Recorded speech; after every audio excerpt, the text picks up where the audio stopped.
Wrapping up the week of live racing here at the Big A in South Ozone Park at Aqueduct Racetrack. And the feature today, Tonal Impact is 7 to 5 on the morning line, and for good reason, has found a home going long and will actually turn back in distance a little bit to the mile and an eighth distance. It's been a big weekend down at Oaklawn Park, and some more great racing today, including Disc Jockey, who has been in raging form. It's won his last 4 races, including the most recent at Oaklawn Park, and looks to stay undefeated in Hot Springs, Arkansas. But yesterday, it was all about Arabian Night. Highly touted, and he delivered as he stepped up to face Graded Stakes Company in just his second start in the Southwest. All that and more coming up on America's Day at the Races, brought to you by America's Best Racing.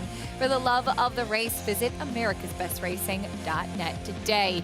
We are here in South Ozone Park at the Big A, Aqueduct Racetrack. Always happy to get a chance to see some of the fun racing we have on tap today. Acacia Clement, pleased to be joined by Andy Serling, who's back with us today. Glad to have you back, Andy, and nice to be able to share the desk with you today. I couldn't stay away the entire weekend with you here. I was wondering if it was me. Yeah. No, are you kidding me? I cried myself to sleep that I missed seeing you. It's nice to be back. I'm a little under the weather, but feeling much better now, so it's nice to be back. And saw a good race in the last race, and we have some good racing coming up as well, and looking forward to talking with you about the races, and Richie as well, and Paul. Always and happy. Jonathan, everybody. Jonathan, everybody's here. Obviously, it's a lot of fun, and we will continue on with that excitement, especially with today's feature race at the Big A, which is coming up in just a few races. It's a mile and an eighth on the main track in race number 8, Tonal Impact, as mentioned. Tried a mile and 3/16 last time out on a wet track, and this is a horse who finished behind Gasoline, who's kind of found his form for Todd Pletcher as well, cutting back a little bit to the 9 furlongs where he dominated 2 back. Results can be misleading in races. There are horses that win by easy margins. You say, well, maybe that horse didn't run as well as it looks. And then there are horses like this that lost. And you say, oh, maybe the previous races weren't as good. What happened last time? Mm-hmm. Well, I thought he ran extremely well last time. This is a track that was very kind inside runners, kind of speed. It was a slow pace. Gasoline, the winner, was able to set a slow pace on the best part of the racetrack. And he had to sort of move into the race a little earlier than maybe is his best. And I still think he ran very, very well in there. There's no reason he shouldn't be the favorite. I picked against him with Lunissima, but I'm not against him. Looking for the 6th win of his career. Has been popular at the claim box as well, now with Linda Rice, and looking to pick up the 2nd win for that barn. 7 to 5 on the morning line in today's featured allowance. Here's what else is on tap today. Today's races, as always, presented by our friends at Claiborne Farm. Of course, we have that feature allowance in the 8th that we talked about. The late pick 4 will kick off in just a few moments in race number 6. We also have Oaklawn Park on tap, as mentioned, a muddy track there in Hot Springs, Arkansas, and we'll have the late double from Tampa Bay Downs as well. They're fast and firm in Oldsmar, Florida. You can play all of the action on our program and a whole lot more by joining Naira Bets and get a $200 deposit match bonus. Sign up using promo code MATCH200 and earn up to a $200 deposit match right after your first deposit.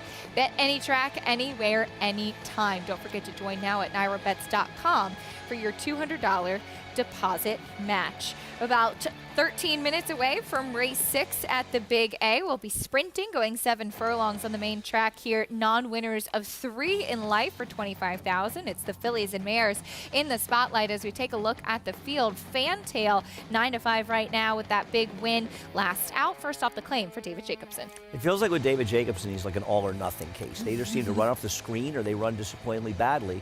And she kind of is the worst to be as the new player here. Movie Moxie figures to be dangerous though on the drop down. I'm going to try to beat them all with the number 3 Surcharge. There is Movie Moxie, who's taking a significant drop in class after trying Stakes Company at Laurel last time out. We'll kick off the late pick 4 from Aqueduct. Talk more about that mare and the rest of this field after this. We're just getting started on America's Day at the Races. Demarchelier offers breeders a rare opportunity as the only son of Dubawi standing in Kentucky. Dubawi, one of the world's most celebrated stallions, is now a sire of sires. His top sons at stud are making a name for themselves across the globe. With a picture-perfect pedigree, this son of Dubawi brings one of the world's most potent bloodlines to America. Demarchelier, standing at Claiborne Farm.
Welcome back to America's Day at the Races on Fox Sports 2, brought to you in part by Claiborne Farm. 100 years of doing the usual, unusually well.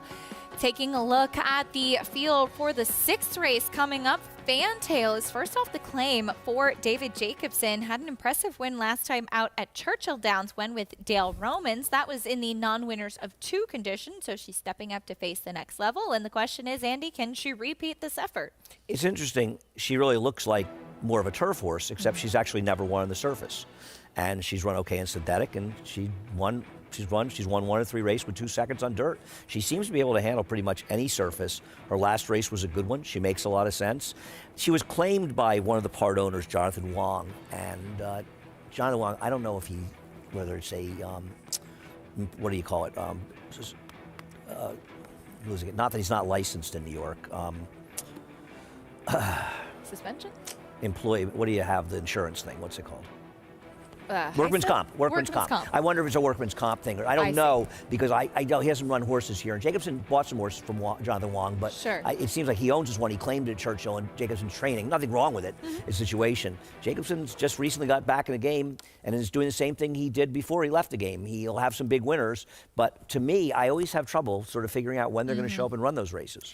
Had a big winner on Friday as well. We'll see if Fantail can get the job done here. As we take a look at a couple of the other runners in this field, there is the number 3 Surcharge, who does take a drop in Class 2. We last saw this horse win for $40,000 at Keeneland 2 starts back. This was in that non-winners of 2 condition. Drops in for $25 today. My feeling with Surcharge is she's a bit of an all or nothing. She may not be good enough to win this race, but she was claimed by an outfit that some people may have been familiar with. And this is an outfit that over the past year or so, they've been claiming horses and have had a number of gigantic improvements. Now, you can sit around and ask yourself why that happened, or you can say I'm a bettor and I'm trying to cash some bets. And they've shown big improvement. Now, obviously, she ran horrendously off the claim, but it was a muddy seal track and she'd never been on one before. So I'm going to give her one chance on a dry track for these connections that have had some success and have had some big moves up. So I'm going to take a small shot with Surcharge. I prefer her over Movie Moxie and Fantail, but she could run terribly. I feel like she's an all or none type. A nice price, though, at 9-1 on Surcharge, the number 3. Speaking of Movie Moxie, she has not won since November 11th of 2020. That said, she has been facing significantly tougher than what she finds today. She was entered a tougher race here on Friday, and she was scratched to run this spot instead. Obviously, her recent form is pretty atrocious, but save her last race, she's still running figures that easily put her in the hunt, buyer speed figures, and these kind of drops have a way of working. And my biggest prediction in this race is that Jonathan will like this horse. She's 7-2 on the board for George Weaver. There she is, Movie Moxie. Last tried some Stakes Company last time at Laurel Park. Even tried the pumpkin pie behind the likes of Boston Post Road and Dr. B back in the fall, dropping all the way in for $25,000. It is a big drop in class, and it's an interesting situation because she's a mare that has not won in a very long time. I think with these kinds of cases, a big drop like this is not necessarily a negative. It's just kind of a maybe it's time to move on. Yeah, I mean, it's a negative in the sense that she's not running very well anymore, but it's apparent. I agree. There are different kinds of drops. There are horses that are running reasonably good form, and then they suddenly drop in half. This is a horse whose form's kind of eluding her, and they're trying to win a race. And I guess their decision is at this point, do we think she has some value as a broodmare, or do we just want to put her in and maybe she has a teensy bit of value and someone will claim her, and it's time to move on. Randy Hill has a lot of horses. He's involved with this horse, and he's moving on. Here's the post braid kicking things off at the number 1 Infringement. Randy Persaud's been having a tremendous meet. This horse would be a big upsetter, though. Finished 3rd at this level last time out. Here's the 2 Fantail, still your favorite. Yeah, I mean, her merits are legitimate, and in a lot of ways, she's the horse to beat if she can run back to her last race. Looking to make it 2 wins in a row. Here's Surcharge, still 9-1. I'm going to try to get this horse home in here as an improvement, hoping the dry track helps for the connections. There she is. Here's the number 4, Beautiful Karen, has some early speed. Speaking of horses, hasn't run in quite a while. It's been almost a year and a half since she's won. She has speed, but she just doesn't get it done anymore. Number 5, Galliano, dropping. That big win at a mile, 2 races back, and she cuts back to 7 furlongs. Shouldn't be a problem, but is she good enough? Keeps Dylan Davis. Here is that mare we were just talking about, Movie Moxie. I think she's very dangerous, as Manny Franco looked to win his 2nd race in a row. Manny Franco continuing on with all of that strong momentum he's had throughout the winter here. Here's Racing Colors, the number 7. Yeah, I don't like Racing Colors. I think this horse's form has been very mediocre, and it's a tough barn change for me to take. I don't like her recent races. You know, Manny Franco started really doing well when she left town, Acacia. I don't want to say they're related, Really, but it really there's a seems correlation? like, I'm just saying, it just sort of happened. So, you know, we'll see how he does while you're here. Manny's How's going he to done be this horrified when he weekend? sees me coming back. Exactly, that's right. Well, we welcome in Jonathan Kinchin. And Jonathan, time to find the answer to a question everybody wants to know. What are your thoughts on Movie Moxie?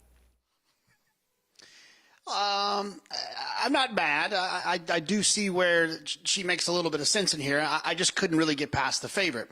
And here's the reason why. David Jacobson's been winning at a very high percentage after kind of stepping away from the game for a while. He's kind of come back and kind of been clipping around the same percentage he was when he left. And I think that that's definitely something you want to pay attention to. The other thing about Fantail is that this horse has got some back races of consistently running nice figures. And so it's not just that last number that you kind of want to lean on. And there's lots of different numbers. My one concern with Fantail is this horse was scratched on December 1st at Turfway Park, was scratched January 15th at Aqueduct, and January 16th at Parks. It's 3 scratches since the claim. I don't know why. I don't know if they were vet scratches. I don't know. It is something that you want to pay attention to. And the issue, and when I looked at this race, I wanted to try to get interested in the 4 Beautiful Karen. But when I look at the board now and the prices are as similar as they are, there's no reason to look elsewhere. Let me just go with my top initial idea of the two and not get stuck into a similar price trying to get cute with a horse like the 4 Beautiful Karen. So I'm going to go with the 2. Everyone knows I've got no problem wagering on a George Weaver horse. I'm just not convinced about the 6 Movie Moxie. Fair enough. Jonathan, thank you. She's got some questions to answer today in this 6th race, which does kick off today's late pick 4 at the Big A. Beautiful Karen, Jonathan alluded to her, and you had touched upon it in the post-parade, Andy. She kind of took this drop in class a few races back when Rudy Rodriguez claimed her from Linda Rice, and even still she finished second that day. She's had 6 second-place finishes and 7 thirds to those 2 wins. And Rudy's continuing to struggle. He had that terrible Saratoga. He won a couple more races, but in general, he's struggled over the last 6 months or so.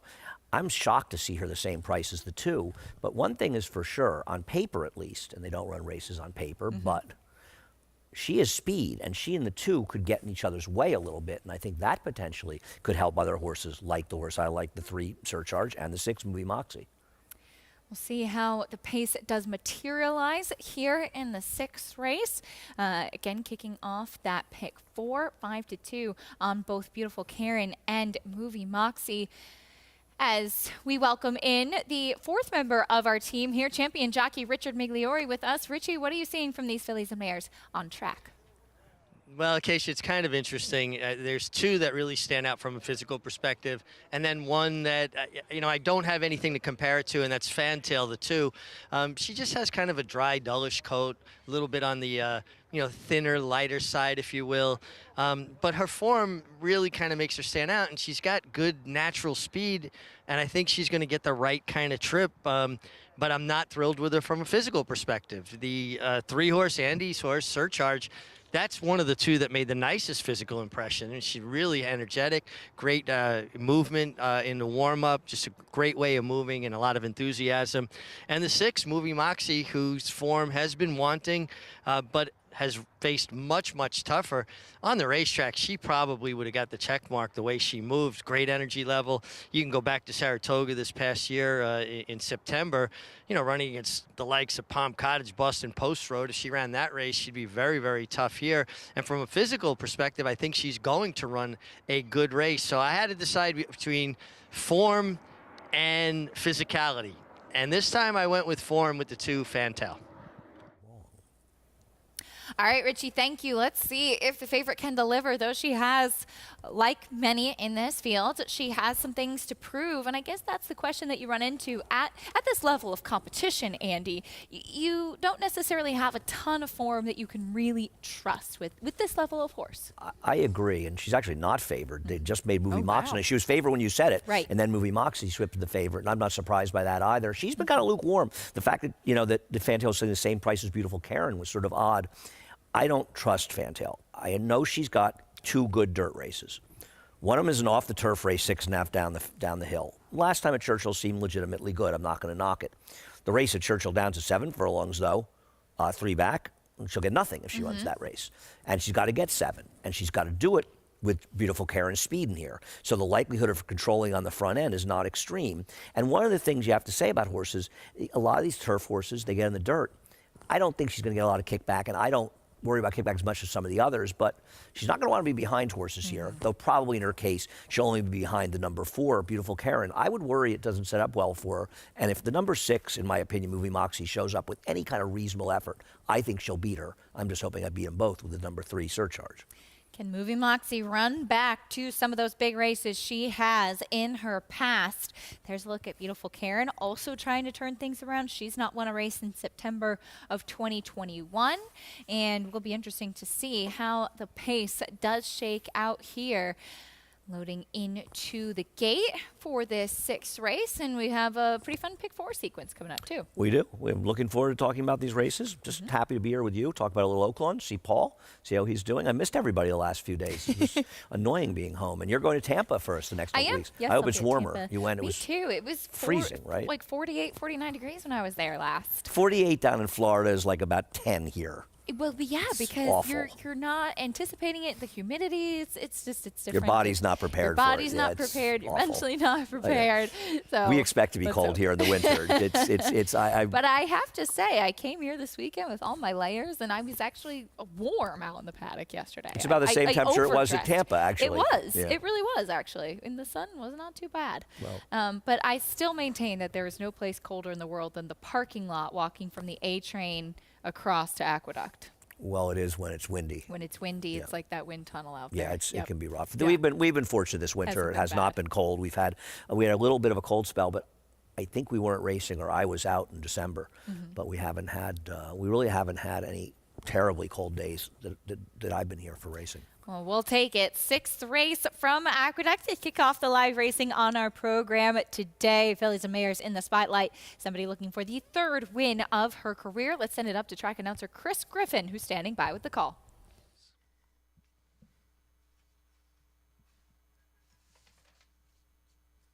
All in line.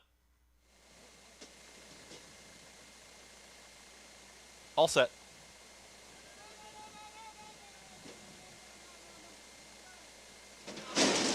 And they're off, and Movie Moxie reared up right when they sprung the latch, and Movie Moxie is at the back of the field. They come out of the chute.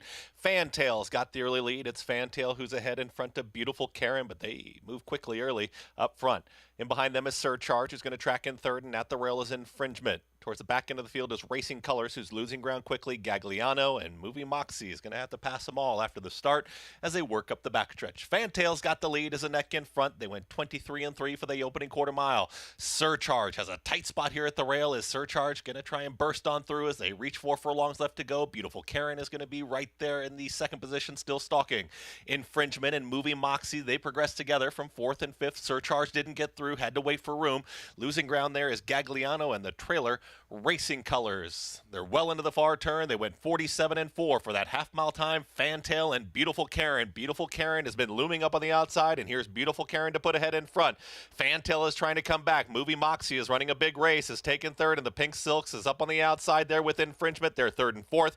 Beautiful Karen kicks for home. Beautiful Karen is now up by a length and a half. Fantail's trying to keep up. Movie Moxie in between horses. Infringement on the grandstand side. Beautiful Karen is still 2.5 in front. Movie Moxie is now a clear 2nd, is in pursuit, but after the start, just too tall a task.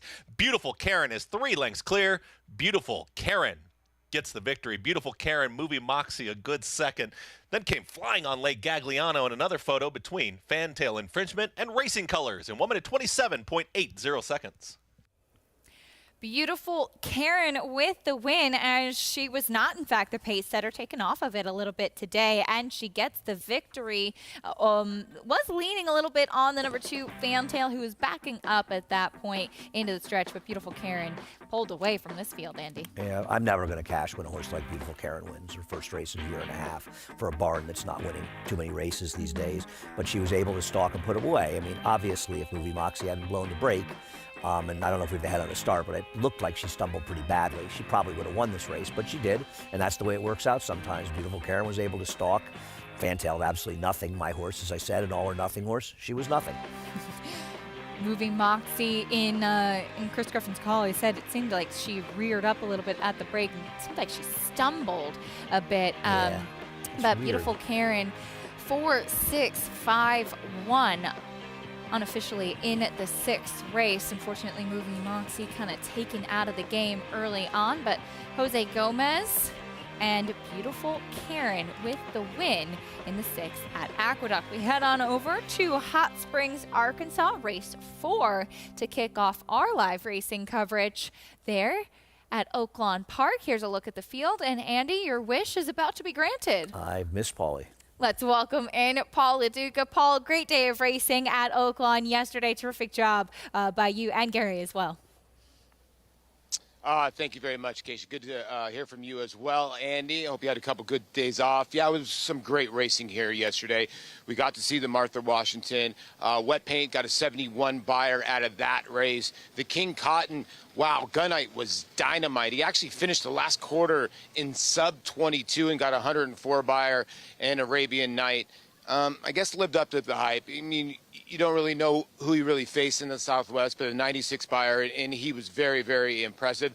Also to note here, Kelsey Haar, the all-time winningest female jockey here in Oaklawn in earnings. So a great accomplishment for Kelsey as well. Ricardo Santana had 3 wins on the card yesterday. We'll see if he stays hot today. You know, a muddy racetrack. You know, yesterday it was wet fast. We have not gotten any rain yet. Now, it's supposed to rain a little bit maybe later in the card. We don't know, so we'll see how that kind of plays out. But it's kind of a little cuppy. I don't know how to explain that to the audience. It's not something where yesterday it was a little bit tighter. It looks like maybe you can come from off the pace. Now, when you come to this race, this is a difficult race, race number 4, 12,005 non-twos. You know, the one in here, City Legend, is a horse that got a spin over the racetrack. It was the first time he'd ever been over any kind of dirt. He got dead left, the son of Brody's Cause, and made up some ground. Now they're going to go a distance to ground. It's kind of not my MO. I don't love horses that do, you know, close from way out of it, going, you know, 1 turn, now going 2 turns. But when you look back, this horse does have 2-turn experience for Barbara Minchell, and has shown speed before. So I think the 1 is the benchmark here, the horse to beat. The 7, One More Baby, Christian Torres and Steve Asmussen. Seems like the Asmussen barn starting to heat up yesterday. We were talking about Gunite, but he's had a couple others that have been firing. You know, the 8, Seaside Boy, I think a lot of people have maybe seen that last race. The trouble that this horse had was insane. This horse got slammed out of the gate. I mean, the comment line is perfect. He spotted the field, I don't know, it says 23, but he was never on the screen. He was never on the screen at the 8th pole and came rolling late. I mean, the horse at 46-1, I get it. Now you're getting 5-1. Yes, I'm going to choose this horse off that race. And I just go back to, there's a couple races, you wonder, okay, can this horse get 2 turns? That's the question mark, but there is a win there at Churchill Downs, going 2 turns over in the Phil Bauer care. I just thought this horse ran such a giant race last time and maybe can repeat it at 5-1. I do think the 1 is the horse to beat in a difficult race here. Don't forget the pick 5, late pick 5, starts in race number 5 today, guys. All right, Paulie, thank you. Look forward to that. There is a look at the current favorite, 5-2, on the number 1, City Legend, who is the remaining part of that entry. So we'll actually break towards the middle of the field. City Legend, who is stretching back out in distance. First time on the dirt, though, has run long on the Tapeta up at Woodbine. I wasn't overly thrilled with this horse. Trainer doesn't have great numbers off the claim. They're okay. I like the horse Paulie likes, the 8 Seaside Boy. Trainer's good numbers stretching out on the dirt. He's 18 for 87. Positive ROI. He's got a good ROI doing it at Oaklawn as well. I don't know. What's so special about City Legend? Do we know this horse really wants to run in the dirt?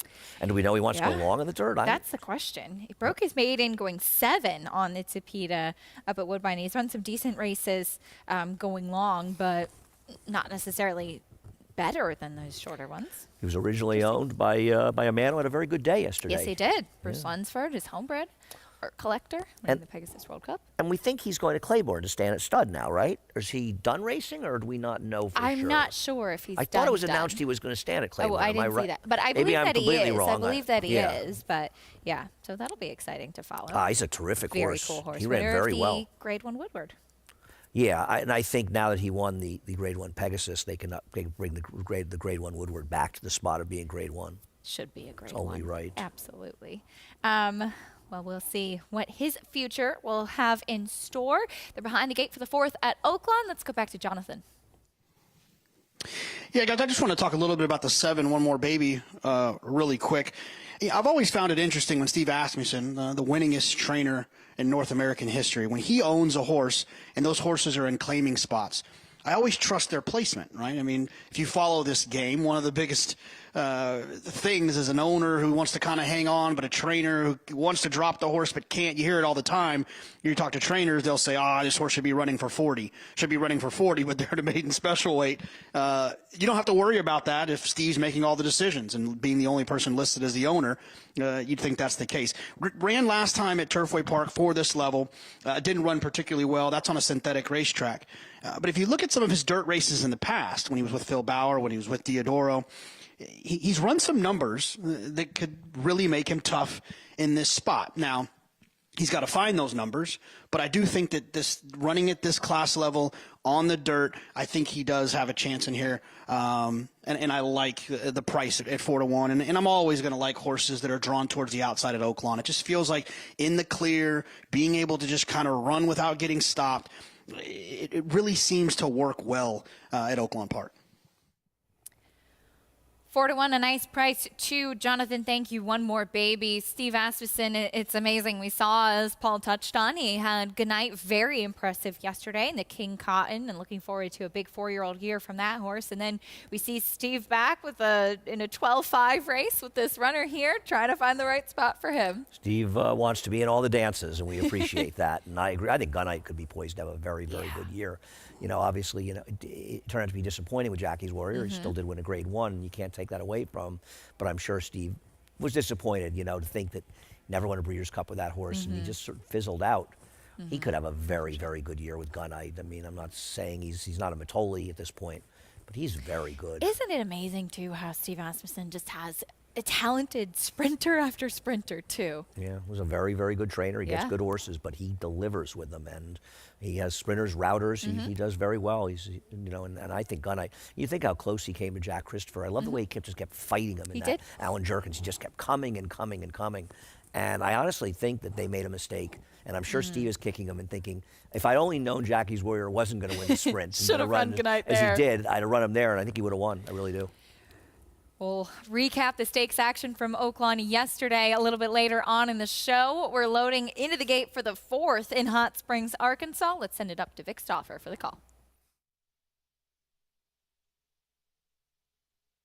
They're at the post.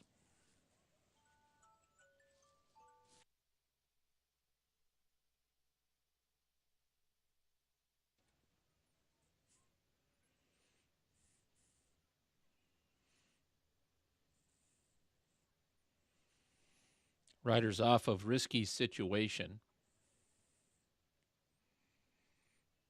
Going to back that horse out.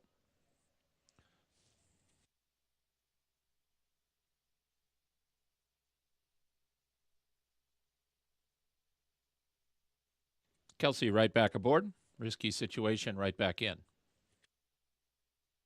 They're at the post.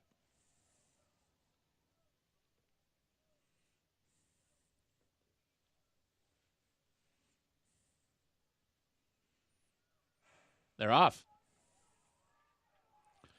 Galactic Empire, a hard scent, Risky Situation, Bill Hill, Liars Club, Mark the Moose, City Legend, and One More Baby.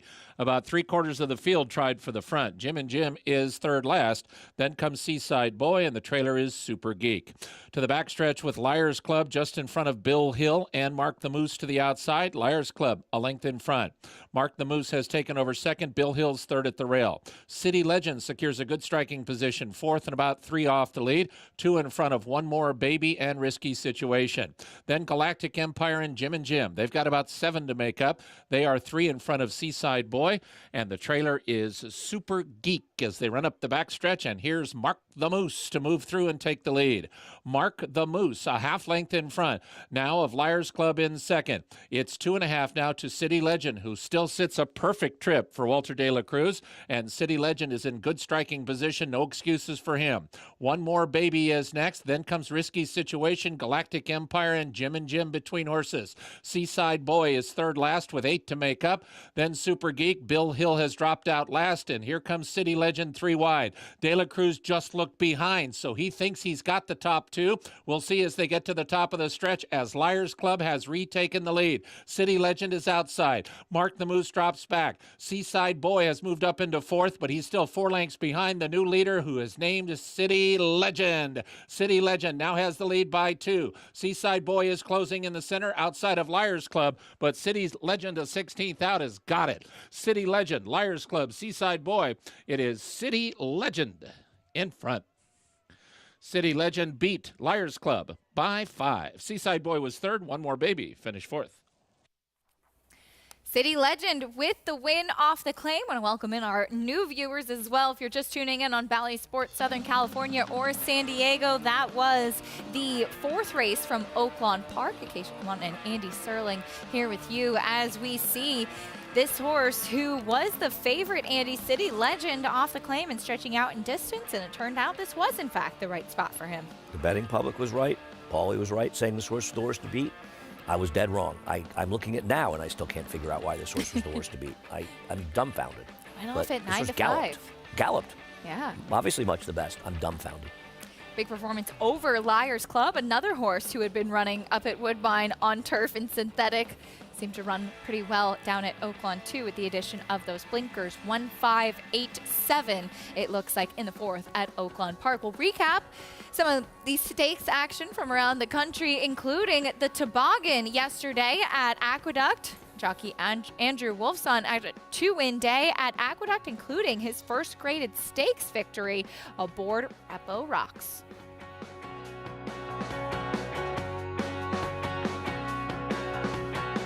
It's a domineering display by the ultra-talented McKenzie. McKenzie in a dominant performance.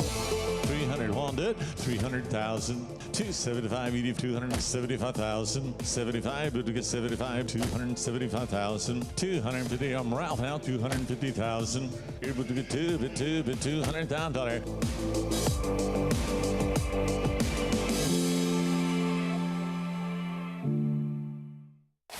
Who you betting on? How about an app created specifically for horse racing? Nairo Bets. We specialize in thundering hooves, fist pumping, and boosting your bankroll with robust weekly promotions, and offer betting tips from actual horse racing experts. Bet all day and night, nationwide. Get the action and thrill of horse racing with Nairo Bets.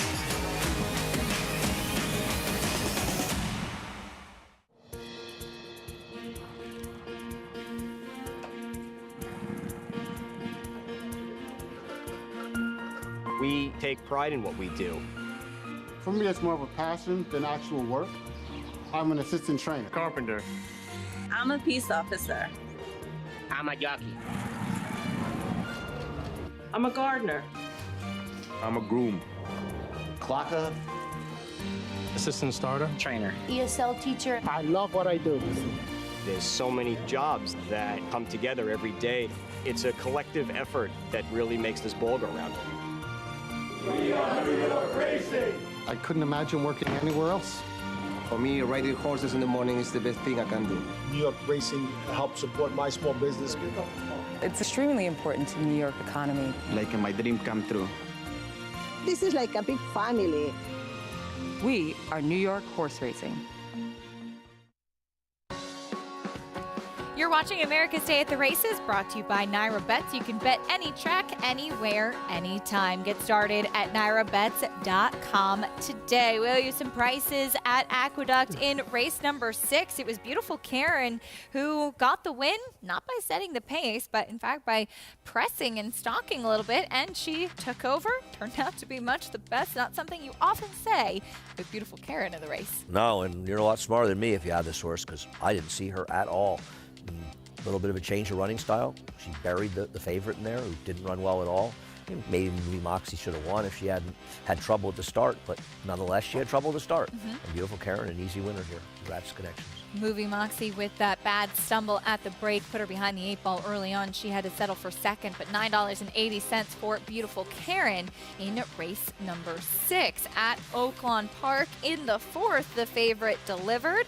It was the number 1 who was off the claim, taking all of that early money. City Legend stretching out in distance, running on the dirt. Didn't matter. He was much the best in this spot as well. No, I agree. Another horse I got some money that I didn't like. I didn't see this horse at all. Paulie was right. He said this horse was the one to beat. The public said it, and they were dead right. One for fun.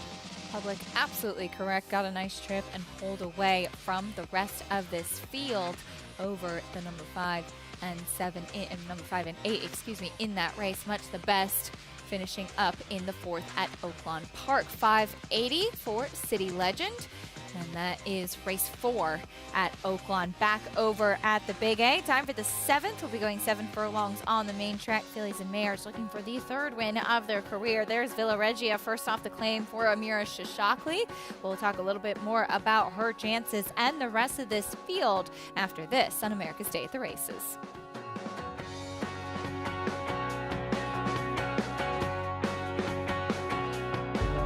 Whatever you use to predict future stallion success, breathe slowly and gaze at the desert's first great championship race. Curlin won it. So did Street Cry, Arrogate, and now, in a time even faster than Arrogate's, Mystic Guide. The cold hard fact is, after this, he was rated the best horse in the world. Mystic Guide. New to Darley.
Welcome back to America's Day at the Races, brought to you by America's Best Racing. For the love of the race, visit americasbestracing.net today. We had a lot of fun graded stakes action around the country yesterday, including right here in New York in the Grade 3 Toboggan.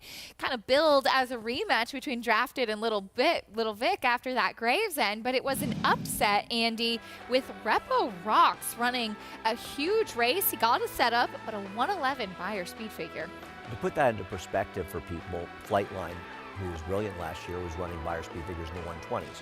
He ran a 115 when he won the Met Mile, and this horse ran a 111, just 1 point lower than Cody's Wish did when he won the Forgo up in Saratoga. And he was, on the surface of things, watching the race, seeing him run, it was a super fast race. It's not a figure that's in question.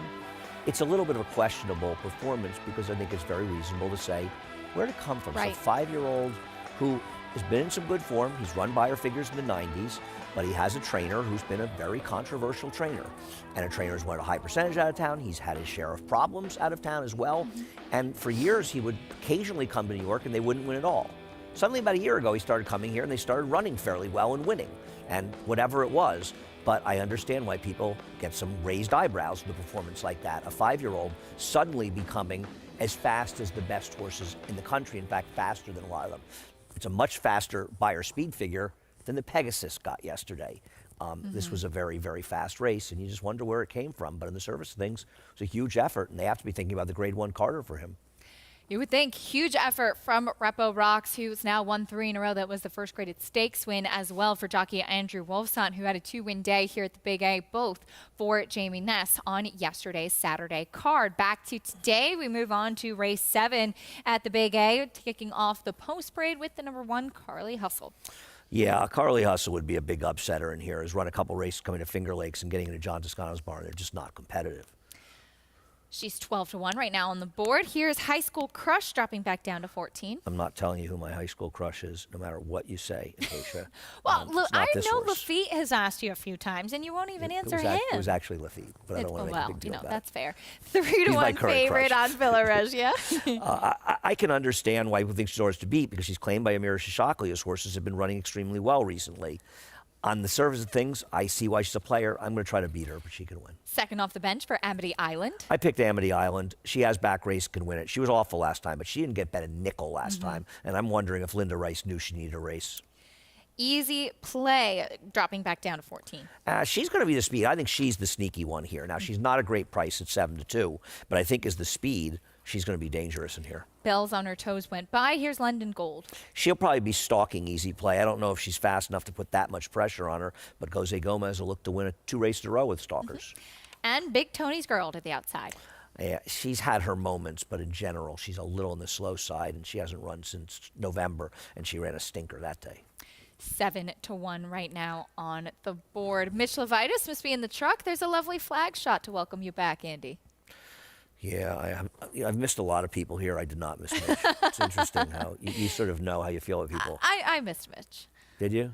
Yes. He missed you. Yeah, he cried a lot. Villaregia, there's your... You're his only friend, so see why he missed you. I am loyal to a fault.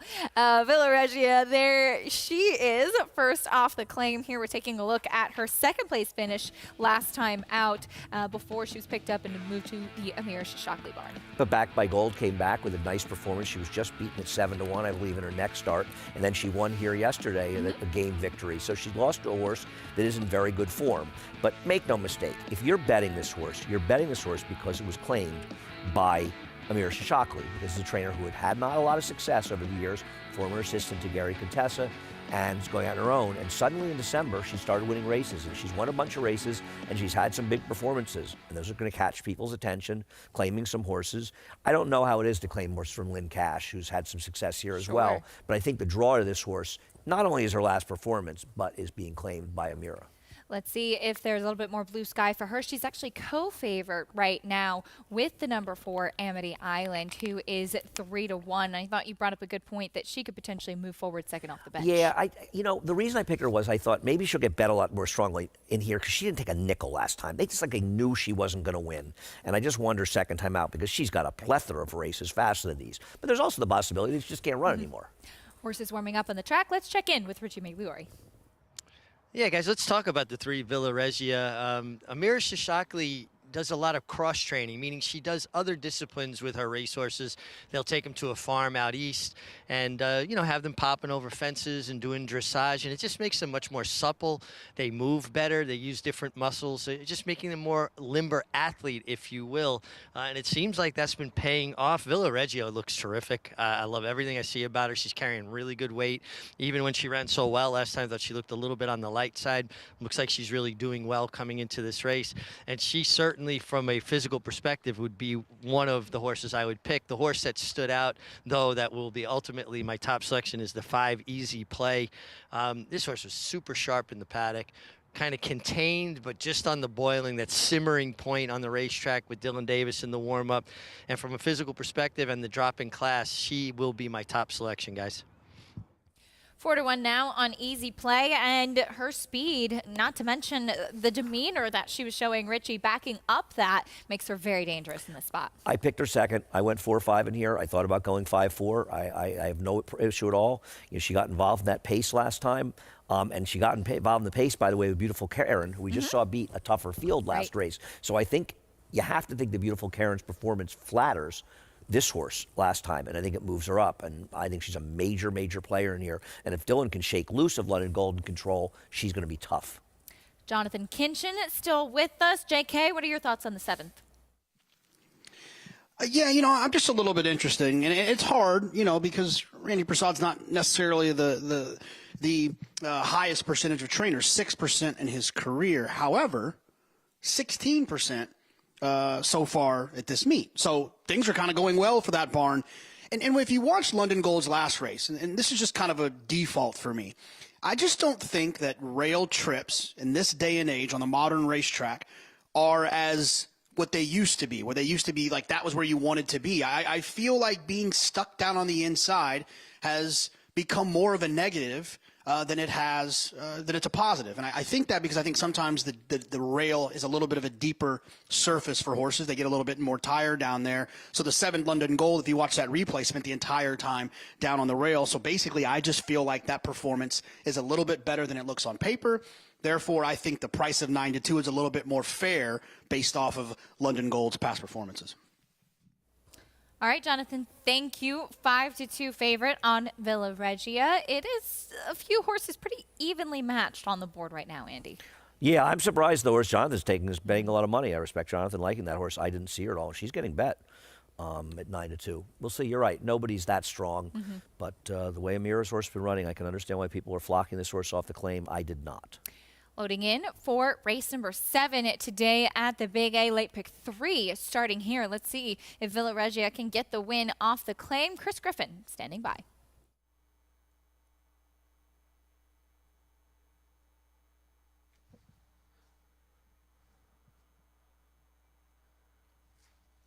Two left to load. Amity Island.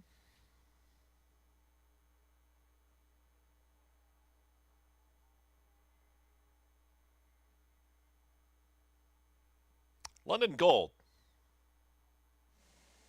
All in line. All set. And they're off. Easy Play has early speed, so does Big Tony's Girl up on the far outside with London Gold. That's the leading trio. Behind them is going to be Via Reggio is in the red cap, followed by Amity Island. They're 4th and 5th. Towards the back end of the field, Carly Hustle is there with the 2 trailers, High School Crush and Bells on her toes. Big Tony's Girl has got the front end, but had to work to get there. Here's London Gold up on the outside, has moved to the outside of this runner. They're 1-2. Dropping off the pace a little bit is Easy Play. Via Reggia's tightly at the rail with Amity Island, still 4th and 5th. High School Crush is progressing there with Carly Hustle, and far back, Bells on her toes. 23 and 3 for the opening quarter mile. Big Tony's Girl into the far turn. It's Big Tony's Girl who's up by 3/4 of a length. London Gold is ranging up on the outside from 2nd. Right there to the inside still is Easy Play is alone in 3rd.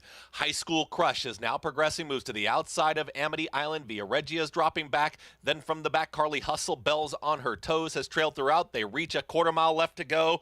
London Gold is up on the outside here of Big Tony's Girl, and they are head and head as they reach the top of the stretch. Big Tony's Girl to the inside, London Gold to the outside. Big Tony's Girl is finding more at the rail for a final furlong. Big Tony's Girl is back up by a length and a half. London Gold continues to keep chasing. Big Tony's Girl to the 16th pole. It is going to be Big Tony's Girl to draw away and win this one impressively. Big Tony's Girl, London Gold will hold on for 2nd over an oncoming Carly Hustle. Then came Amity Island in 1 minute 27.57 seconds. In a surprising turn of events, it was Big Tony's Girl who set the pace. She was aggressively handling it. Paid off. She kicked away from this field, Andy. Give Kendrick a lot of credit here. There's no way you could predict her to be the speed on paper. She's never been in front in her races. She didn't have as much speed as the others, but Kendrick sees the bull by the horns. Dylan, not a rider who's aggressive when other guys go. He took back the 5. Clearly, whatever chance she had was compromised by that. London Gold was in the stalking spot. Gomez was happy doing it. It was fine. She was no match. I don't know how you come up with this horse. This is, to me, an absolutely impossible horse to like in here. Happy to see Jimmy Ryerson and Kendrick get the win. But this is another one, to me, is an absolute head-scratcher. And frankly, I'm a little surprised she's only 6-1. What was her morning line? 6-1, actually. Okay, she was David right nails there. it again. David was spot on. Big Tony's Girl set the pace. It looked like London Gold, who Jonathan had made a case for, was going to go by, but then she just flattened late. And I think just held on for second with a late charging Carly Hustle. In fact, she did, but no doubt about the winner. 8-7-1-4 in the 7th. And off the claim, the number 3 finished last. Disappointing effort from Villa Regia as we head back over to Oaklawn Park. It's time for race 5, a nice maiden special weight. Some interesting runners here, including one horse who is raced already, Effortlessly Elegant for Norm Cassie. She's your favorite at 3-5 right now. Let's head over, check in with Paul LaDuca. Thanks, Keisha. Yeah, and she looks like the filly to beat in here for Norm Cassie. Norm just walked by me. He's going to probably have the favorite in the next race as well. And if you look at the will pays, that's the lowest will pay. It's like a $9 double if you went 7-5 in the next race. I do think that she's the one to beat in here. You know, Mighty Madison, Malibu Toast, it was a decent effort. And I do like that Norm, you know, got this horse here and has gotten 3 works over the racetrack. And, you know, they paid $475,000, and she looks tremendous, this great filly by Liam's Map. And I don't think the off-track is really going to bother her. Right now, she's 3-5. I think she's a little bit low because the 9, to me, is a pretty nice little filly here. You know, she had a ton of trouble in her last race over a muddy racetrack. Classy Bridget has come back to win. She's run against some nice little horses. 2 back at Churchill Downs, she spotted that field 4 or 5 lengths and might have won that race. You know, I wrote a note that if she would have got out of the gate, she could have won that race, and the next out winner of that race won. So I didn't see anything else but 7 and 9 in here, to be honest with you. I do see the 8 War Saver is maybe a fringe type of horse, a horse that's 3rd in a field of 5, doesn't really get your pulse racing here, but Super Saver did have his best day over a muddy racetrack, so maybe this filly can move up a little bit. But, you know, I was 7-9, 9-7 here. I didn't think there was that much of a difference between 3-5 to 7-2, Acacia. But, you know, the public's going with Norm Cassie, and they're going with Norm Cassie in the next race as well. Public was right in the previous race with that favorite. Paul, thank you. Let's see if the public is right again. Norm Cassie's runner, Effortlessly Elegant, who was a 2-1 favorite on debut as well. Let's see if she can build off of that 4th place finish and get to the winner's circle today as we take a look at that race from Churchill in November. Right, what you really need to see is the entire race, because Right. actually what really matters happened well before the stretch in this race. But, you know, it's interesting. Timeform US did not have that a good race. Andy Beyer has giving almost the exact same figure. The best figures are even better than Flying Bessie gets. The knock on Flying Bessie is she's had her chances. She's also never been a short price. This horse ran very well last time because not only did she, you know, bobble badly at the start and there and just sort of dropped out of the race, she also steadied badly around halfway through the race and cost herself again. Effortlessly Elegant ran very well in there, and the chances are in her second start you expect, and talking about the 7 Effortlessly Elegant, not a name I would want to call if I were an announcer. A little bit of a tongue twister there. Yeah, that's kind of an annoying name. I think she's probably going to be the horse to beat. On the other hand, she's got to now negotiate a wet seal track, and she's 3-5, and she shouldn't be 3-5. And it just seems like people are just ready to go overboard on horses. And we saw a bad maiden that won the first race today at 3-5, won a protracted stretch duel, came back on to win, was very fortunate to win, did win. We saw a 3-5 lose a later bad maiden race. I don't know why you're betting. Now, this horse actually might have some ability. They paid a lot of money for it. Lightly raced horse, could do very well, and hope so for Norm. But, man, I just feel like 1-2 now, and you've got to throw in the wet track, the sealed wet track to deal with as well. And I listen, Paulie and I are in too much agreement this year. I saw it as 7 with 9 with 8. I mean, it's sort of obvious. There's no firsters taking any money whatsoever, which is one of the reasons she's such a low price. But why is she 1-2 and the 9 4-1? That doesn't make sense to me. The 9 Flying Bessie, who finished second last time out on a muddy track at Oaklawn. Let's head over to Jonathan. Jonathan, your opinion on this 5th race? Yeah, I mean, look, the 7 and the 9 make a lot of sense from what they've done on the racetrack. You know, we talked about this, I feel like the last time Andy and I were on together. The 7, Effortlessly Elegant, had a tough trip last time. And in this day and age, with able to watch replays on Naira Bets and lots of different ADWs, people see these replays. They see them, and it's part of the game now where you don't feel like you're doing a 100% job if you're not watching replays as a horse player. So these types of things don't go under the radar anymore. And in fact, I think they get overbet sometimes. And Andy pointed out that Timeform US did not have the race very fast. So although there was a trip, and the horse did have a lot of adversity in that race, ultimately the race wasn't that fast. So although this horse did come running late and did kind of make that big move that gets everyone excited, it was arguably in a slow race. So what happens if it was a fast race? Well, the horse isn't 4th. The horse is 7th, beaten 6th. Are you nearly as excited about the 7 Effortlessly Elegant's chances here? The 9 Flying Bessie, another horse that comes from out of it. And I just don't like young horses, short prices, coming from out of it. She can absolutely win, just like the 7 can win. I felt like the 8 was a little bit interesting. The horse has a little bit more tactical speed, isn't that far off from a speed figure standpoint. I think the 7 and the 9 are more likely winners. I think the 8 is a better wager. Warsaver, a nice price at 10-1 right now. Jonathan, thank you. Blinkers coming off that filly by Super Saver, who is making the 3rd start of her career for Miguel Angel Silva. Back over at Aqueduct, it was Big Tony's girl in race number 7 who wired the field under Kendrick Carmouche. I think Kendrick has really been energized by making that appearance in the TV show with Greg and I last weekend. Actually, a nice chat with Kendrick on the phone the other day. We were chatting for a while. And this was a terrific ride by him. You know, this is the kind of ride where people say, oh, Kendrick's a great speed rider. And he is a good speed rider. I think he's a good rider. I hate when they pigeonhole riders. I think it's unfair to say that. He's never put this horse on the lead before. He was aggressive with it Right, today. right. He made a decision, and I like that. Now, Jimmy Ryerson could have been involved. I don't know if it's Kendrick or I don't want to give one of them credit when the other one deserves it. I don't want to steal it. But whoever had the plan, and I think the idea is, and I remember talking to Javier Castellano about this once. He said to me, he put a horse that was a closer that kept running second on the lead. And he wired a field at Gulfstream. And I said, why'd you go to the lead? And he said, you know, I told the trainer, she's no horse to beat, but she keeps coming up short. Why don't we take a shot and put her in the lead and see if it changes things? And the trainer said, fine. And he said, it wasn't some, brilliant. He said, I just wanted to try something different for a horse that had been kind of hanging a little bit in the races. And maybe Kendrick's the same thing, let's try something different. She's not that slow. Maybe I'd come popping out of the gate, catch them napping a little bit, and run them off their feet. And it worked, and it worked. And congratulations to him. And like I said, always happy to see Jimmy Ryerson get a win as well. Terrific horseman, Jimmy Ryerson, as we head back over to Oaklawn Park. Muddy main track, horses moving towards the starting gate for this nice maiden special weight. As you mentioned, none of the first-time starters taking any attention, which is very interesting. Sweet Connection to the outside has a pretty nice pedigree for Ron Moquet.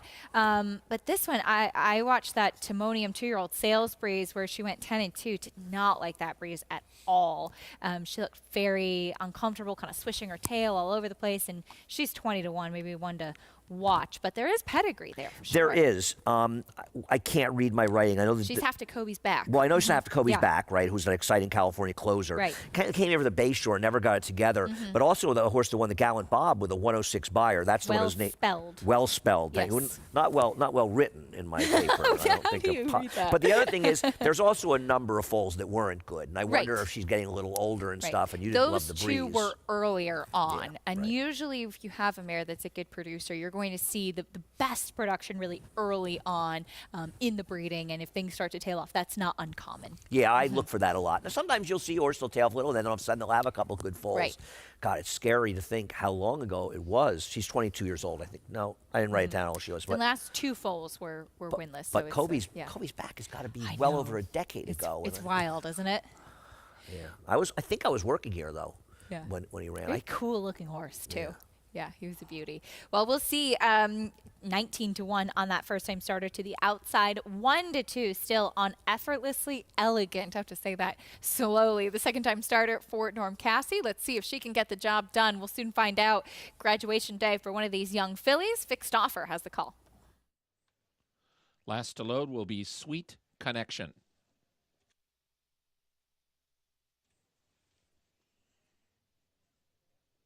They're at the post.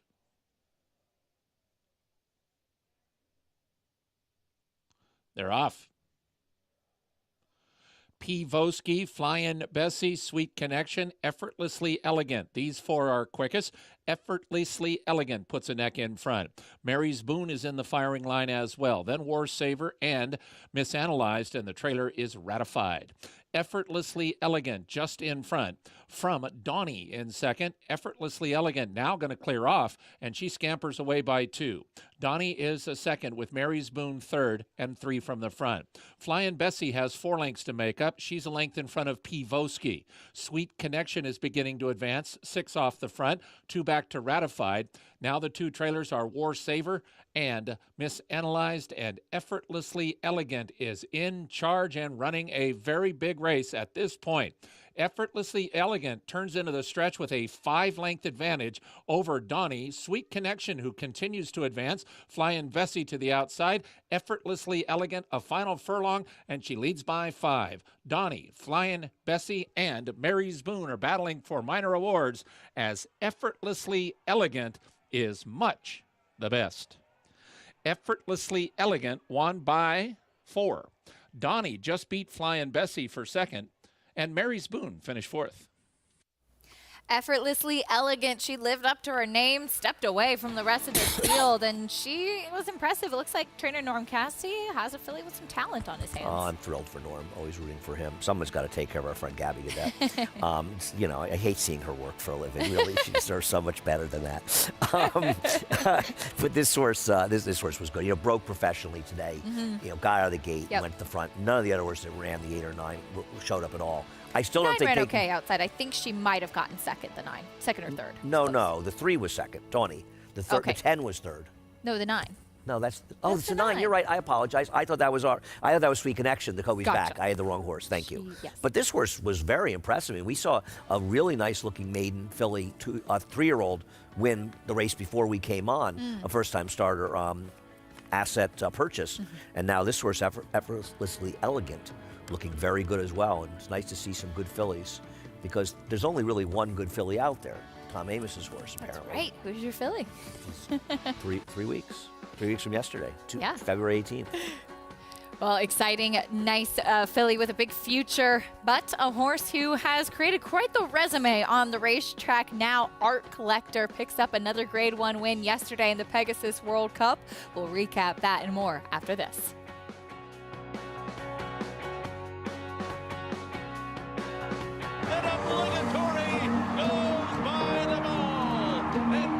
Here comes Malathaat. Here comes Clairiere on the outside. They're coming to the finish, and it's going to be Clairiere.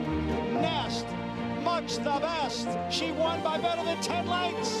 Cody's Wish on the outside. Cody's Wish with the upset in the Fargo. Malathaat grabs the lead in deep stretch, and Malathaat has won the Personal Ensign Stakes. Curling, the classic sire. Now more than ever, it's time to get with the program.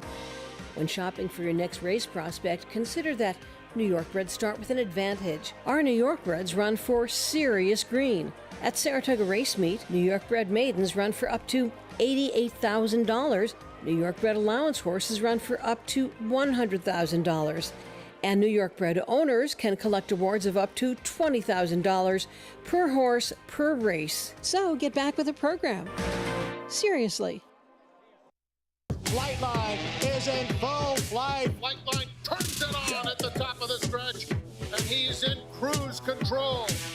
And Flightline takes off! Take a good look at this, because you're not going to see this too often, maybe never again. Flightline, 20 lengths clear. World-class racehorse, world-class performance at a world championship event.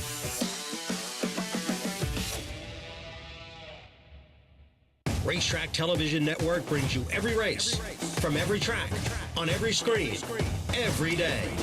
With monthly packages starting as low as $5, RTN gives you great value and access to more live HD streaming and race replays than anyone. Visit RTN.tv today to sign up and watch on almost any device, including Roku and Amazon Fire. RTN has packages that start at $5 per month.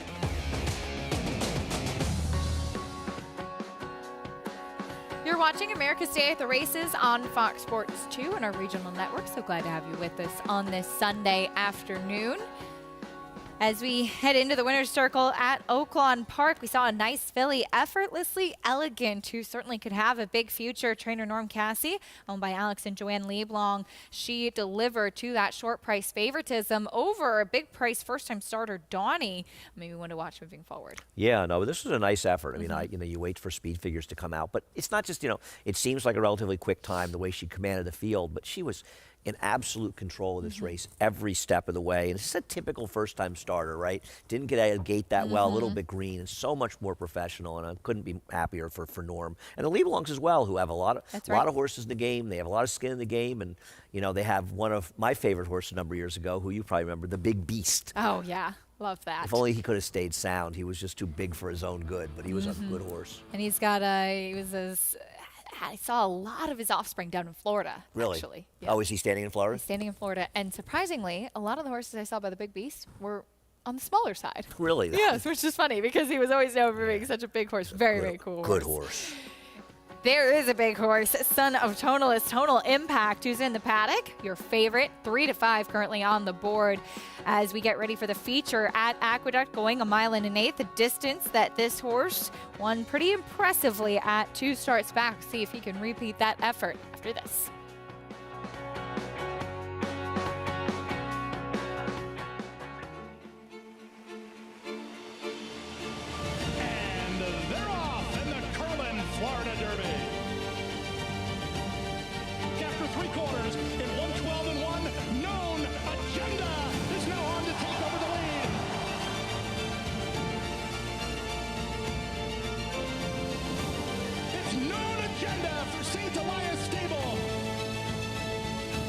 Florida Derby winner, Known Agenda.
Welcome back to America's Day at the Races, brought to you in part by Claiborne Farm, 100 years of doing the usual unusually well. 3 to 5 on Tonal Impact right now, your favorite as we get ready for the 8th race at Aqueduct, the feature race today, 1 1/8 in this nice allowance field, as we'll take a look at Tonal Impact's most recent start. This was back on January 5th when he was second behind Gasoline. Ran a really game effort this day, I thought, Andy, behind a horse that's kind of found his form finally. Took some time to get there, but he's been in good form recently for Todd Pletcher. Yeah, well, I really felt like Gasoline benefited from the pace pace. Gasoline's one on the rail, looks like he's going to get swallowed up. Right. I needed the horse on the far outside who hung, but it was a slow Naturally. pace. He had to make a big move into a slow pace. It was a weirdly run race. And the rail was good that day. I think Total Impact ran extremely well, and Gasoline was fortunate to beat him. Gasoline's a horse, he's only been able to win when he's had things go incredibly well for him in his races, and things didn't go as well for Total Impact, and I think he'll be tough to beat with Kendrick today. We were just talking a little off camera about how much money the number 4 Good Skate is taking. David Aragona mentioned that to me, because this horse is just woefully slow, but off the claim for Mike Maker, who does not have great numbers off the claim with dirt routers, that's for sure, Very with dirt horse in general. There he is, son of American Freedom. The distance a question, too. The last time he tried, 1 1/8 was back in September, and That he went just well. didn't run a step that day. Yeah, well, that was a ridiculously tough race in the fast Right. pace on a track, but still, he didn't know, and I agree. And it's, it's not like he's supposed to get the lead in here. I mean, Mandatory's faster, but maybe the feeling is that Manny will be aggressive and they'll try to wire the field. That's probably the thinking. We'll kick off the post parade. Your favorite, Total Impact, went by. We talked about him. Here is Mandatory. I think Mandatory wants less ground. Mirage should be aggressive with him. If he's intimidated by Manny on Good Skate, he'll have zero chance. Next will be the number 3, Looney Sema, off a second place finish. I like this one's chances. I think he'll be forwardly placed. I like a little more distance, and he ran very well, being forced to go into the pace last time. I think I like his chances. Good Skate, 5-1. Well, Jordan Wyckoff and his father's 3 diamonds won yesterday's Pegasus Turf with a door. I don't get this horse, a tone, excuse me. There's a 5, Bold Victory. He's just too slow to win. 15-1 on the board. Here's 6% off the back of a win. He's a last time was the time horse, 7-1, 1 turn, big pace, got everything to go his own way, but he has races fast enough to compete. Here's 3 Jokers, number 7. If you want a price, in my opinion, he's the one. He was compromised by a slow pace last time. He has run effectively at a distance, though he's going to have to be faster than his recent races. Been a long time since 3 Jokers has seen the winner's circle. There is 6%, who's getting a big warm-up from Dylan Davis. We saw him win with a 90 buyer speed figure last time out. That was going a mile. He's won easily at the 1 1/8. In the past, though, he's 6-1 on the board. And the question is, as you said, was last time kind of the time when he was 7-1? He's 6-1 still on the board right now. He had Dylan Davis had a pretty strong hold on him early, but it seemed like he was always traveling that day. He was, and it's just such a difference between these mile races around 1 turn, because the pace got a little hotter, and he got a very perfect trip. And Baltazar, who took a ton of money that day, and I didn't get him at all, and smart friends of mine liked him, and they were right. He didn't win, but he ran a terrific race and was somewhat unlucky in defeat. 6% ground him down. I just don't think the dynamics are as favorable for him. I don't think the pace will be as strong, and I'm just not sure he's going to have the same advantage at a 1 1/8 around 2 turns as 1 turn. And I also think he's facing some tougher horses. Warming up on the track, let's check in with Richie. Richie, your thoughts on the 3-5 favorite? Well, he looks terrific. He's a horse that is a good doer, obviously. He carries good weight. He's been running in good form, and I see no regression from a physical perspective. Gets a good, advantageous inside draw going 2 turns. He's the most likely winner. I'm not going to pick him because I don't want to pick a 3-5 shot, but I can't fault him physically and getting a real nice warm-up under Kendrick Carmouche. The 6% will be my top selection. I thought that his last race was good. He's a horse that also carries good weight, and he was coming off a bit of a freshening. I think he could take a step forward even off of that good effort, even though that was on a sloppy track. I loved his race against Much Easier at Saratoga, going 1 mile and a furlong today's distance. And from a physical perspective, he got the check mark in the paddock, as did the 7 3 Jokers, who is the best I've seen him look recently. His coat is really resplendent, kind of got that taut, really hydrated, lustrous kind of look to his coat. He's a horse that I think would be well served, 3 Jokers that is, to be put in the game. I don't think he's a horse that likes to rally from too far off the pace. I think he resents kickback. He gets a good outside draw. I think if he's kind of hustled hard, he can get into a good stalking spot where he's not getting that kickback and show his A effort. All right, Richie, thank you. 3 Jokers warming up on the track. And Andy, you said you agree with Richie's assessment about that horse. We disagree about kickback, but that's fine. It's a difference of opinion, but I agree with Richie. He's a better horse and he's forward. I agree. The problem is I don't think he will be forward here. Right. But I agree with Richie. Let's see. philosophically, Richie and I completely agree. In general, it's dirt racing. Horses are better when they're forward in dirt racing, and it's one of the reasons that Richie won as many races as he did, because Richie believed in putting horses in the game. He was also a very good jockey, but he had a belief, getting your position going forward. Richie was not looking to cede an advantage to others. He wanted horses to be in the game, and I think, that's something I think it's been lost a little bit, to be honest with you. I don't think his riders are as aggressive and as attuned to that. And dirt racing favors forwardly placed horses. And it was something that Richie was terrific at. It's one of the reasons he was such a good rider. 3 to 5 right now on your favorite Tonal Impact as they move towards the gate. Let's go back to Jonathan. Yeah, look, I'm a Tonal Impact guy here, and I understand the price, but it is what it is. I'm not going to lie to you and try to come up with some horse that I don't think can win. I think Tonal Impact last time maybe didn't want to go as far, the 9.5 furlongs, but not only did Tonal Impact run well despite going to 9.5, he was wide all the way around there, so he really actually ran a lot further than 9.5. I think they cut back to the 1 1/8 that's going to help quite a bit. And look, that's what exactas, trifectas, and multi-race bets are for, to try to pick up value with other opinions. If the 3 to 5 isn't good enough for you from a win standpoint, I think you can single here.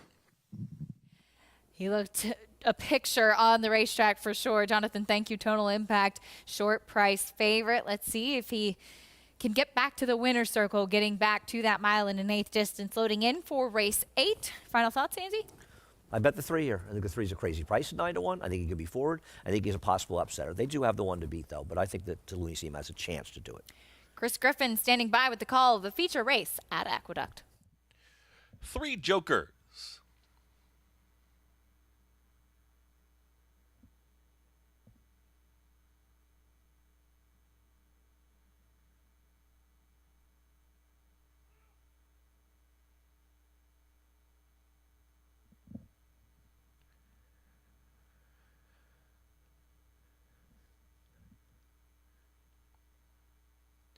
Three Jokers goes in, all in line.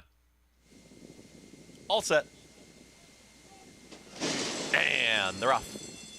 Mandatory has speed, ducked out a little bit, but Mandatory is in front. Also, there's 3 Jokers. They're going to be 1-2 into that turn. Down to the inside is Looney Seema with good skate. They're going to share that 3rd and 4th position. At the rail, there is Tonal Impact, who's now in 5th. To the outside of that runner comes Bold Victory. 6% is the trailer. Mandatory gets to the front. It's Mandatory who's up by 1.5 lengths. Stalking from 2nd is going to be 3 Jokers as they're set to move to the backstretch. At the rail in 3rd is Looney Seema. Good skate. Under a tight hold here is in the 4th position. Also looking for room is Tonal Impact at the tail end of the field there with Bold Victory and the trailer, 6%. They work up the backstretch. Mandatory's got the lead. 25 seconds flat for the opening quarter mile. The big long shot. It's Mandatory on the front end, is up by a neck. 3 Jokers is stalking perfectly right there in 2nd. In behind that comes a tight hold still on good skate and Manny Franco. At the rail, there is Looney Seema. Getting closer, Tonal Impact is going to need some room for the back end of the field there with Bold Victory and 6% as they approach a half mile left to go. 50-1 for that half mile time. Mandatory is still in front. 3 Jokers has been there the entire journey. Good skate is waiting to be called upon. Down at the inside is Looney Seema. 6% moves closer from 5th. Tonal Impact has got to go now. It's Tonal Impact who's 4 lengths off the lead and now being asked the question. At the back, it's Bold Victory. In front, it's 3 Jokers with a head in front. Mandatory trying to hang in there at the rail. Good skate is looming up on the outside. Tonal Impact has gotten off the rail, and Tonal Impact is going to swing to the outside as they reach the top of the stretch. Looney Seema is in there as well. Anyone's race. It's good skate in between horses. Now Tonal Impact got the room, and Tonal Impact is unleashing a big rally up on the grandstand side. Tonal Impact is now up by 1.5 lengths way on the center of the racetrack, but Tonal Impact, no doubt about it. And Tonal Impact striding away. Kendrick Carmouche gets another one. Tonal Impact wins it. Then good skate. Tight here for 3rd. 3 Jokers in a photo with Looney Seema in 1 minute 54.47 seconds. Back-to-back wins for Kendrick Carmouche. Tonal Impact, the favorite, delivers as he tips out and swallows up this field. I thought he was overbet at 3 to 5, even though he was the horse to beat. But the way he won, he wasn't really overbet. He just annihilated this field once Kendrick got him out in the clear and wheeled him out. I thought when Gomez wheeled Looney Seema out, he was getting a perfect trip. I thought he was going to run. He had nothing. He didn't even get up for 4th. But Tonal Impact. He just swallowed this field up. A good ride by Eric, talking about Richie said, being aggressive with the number 7-3 Jokers. He wasn't going to win. Right. He did get third here. It helped him. And the money was right. With good skate.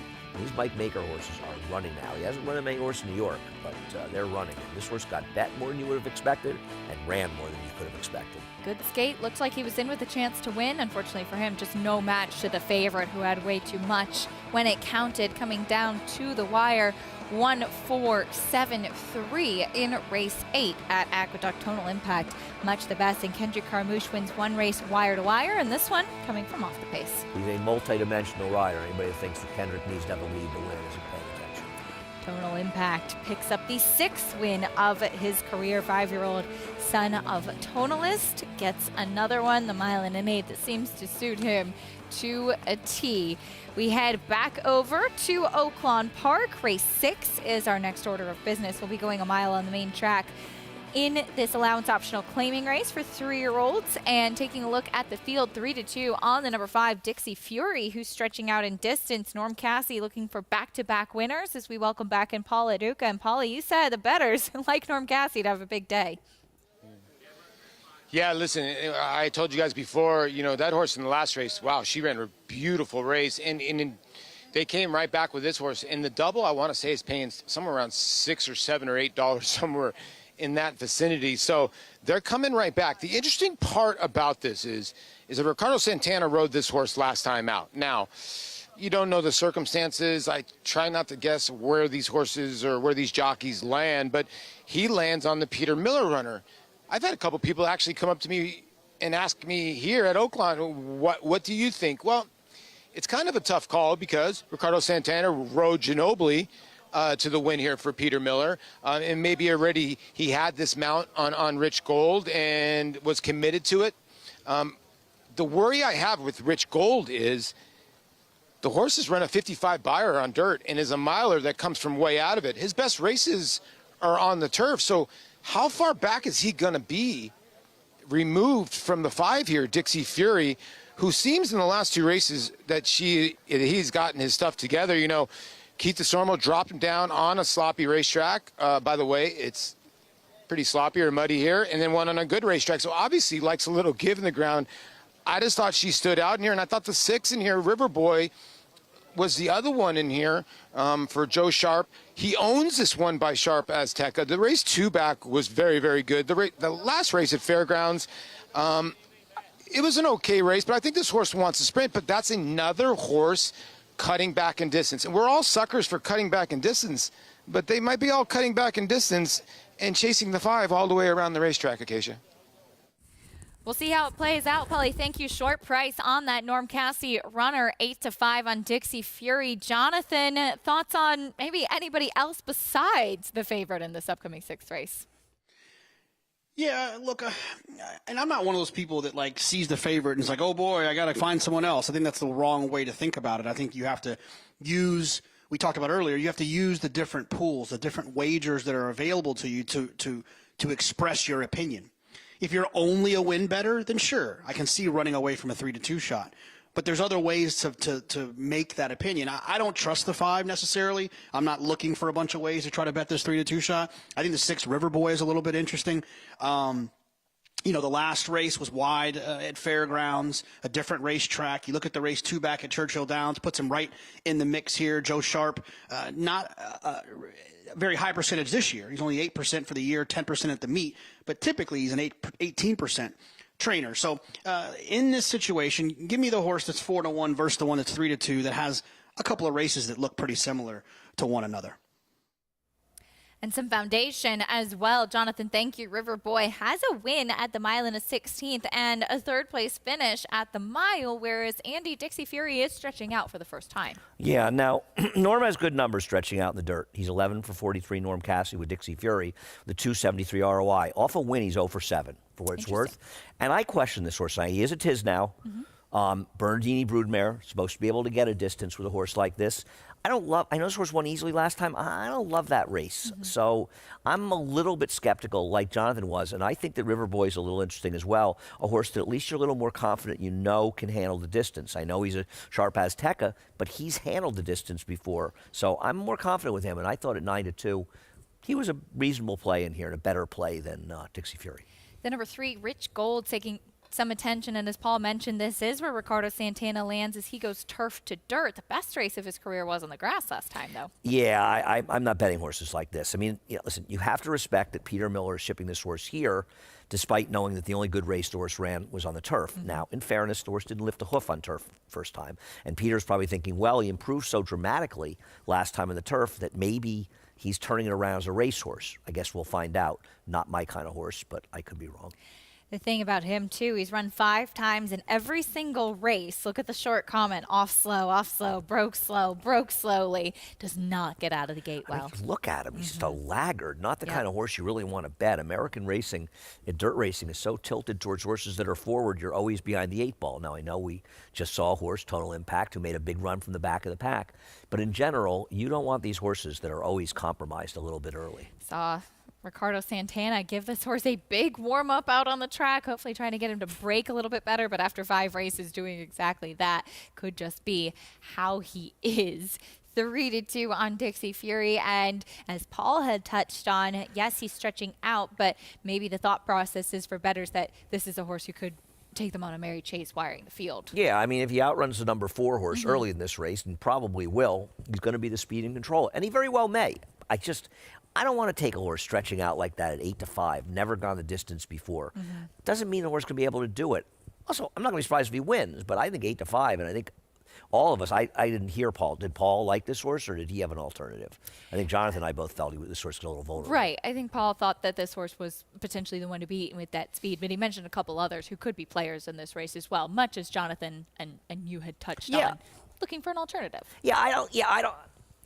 I'm not in love with Dixie Fury. I'm just not thrilled with this horse stretching out. But having said that, the pedigree says the horse should be able to stretch out. But pedigrees are funny, as you well know. Could say one thing on paper, and yet the horse wants to do something completely different.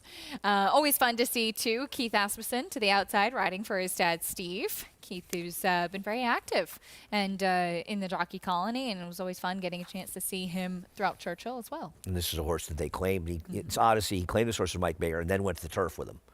And in fact, had no success. We'll go back to the dirt. This horse would have to improve, though, here, and has to work out a trip from the outside. How about Lord Grantham? I mean, I'm always looking at horses for Chris Hartman, but Chris Hartman has terrible numbers going long. First time in a dirt route, he's 3 for 50 with a $1.08 ROI. Stretching out of the dirt from sprints to routes, he's 17% with 144 starters, $1.21 ROI. And for a guy who wins a lot and has higher ROIs, those are not good numbers. Chris Hartman, who's batting 37% at the meet, sends out 2 in this race. He has Lord Grantham as well as the number 1, I'd Rather Be Blessed. Last out maiden winner from the inside post. Let's see if they can pick up another win. Here's some generous prices on those. A short price on your favorite, number 5, Dixie Fury. Can he get the distance? We'll soon find out as they load in for the 6th race at Oaklawn. Vic Stauffer has the call. The last 2 to load are Lord Grantham and Suitable.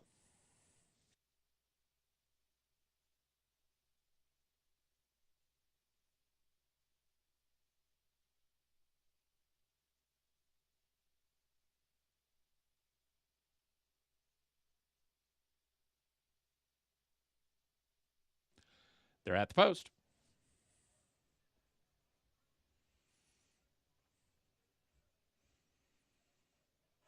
They're off.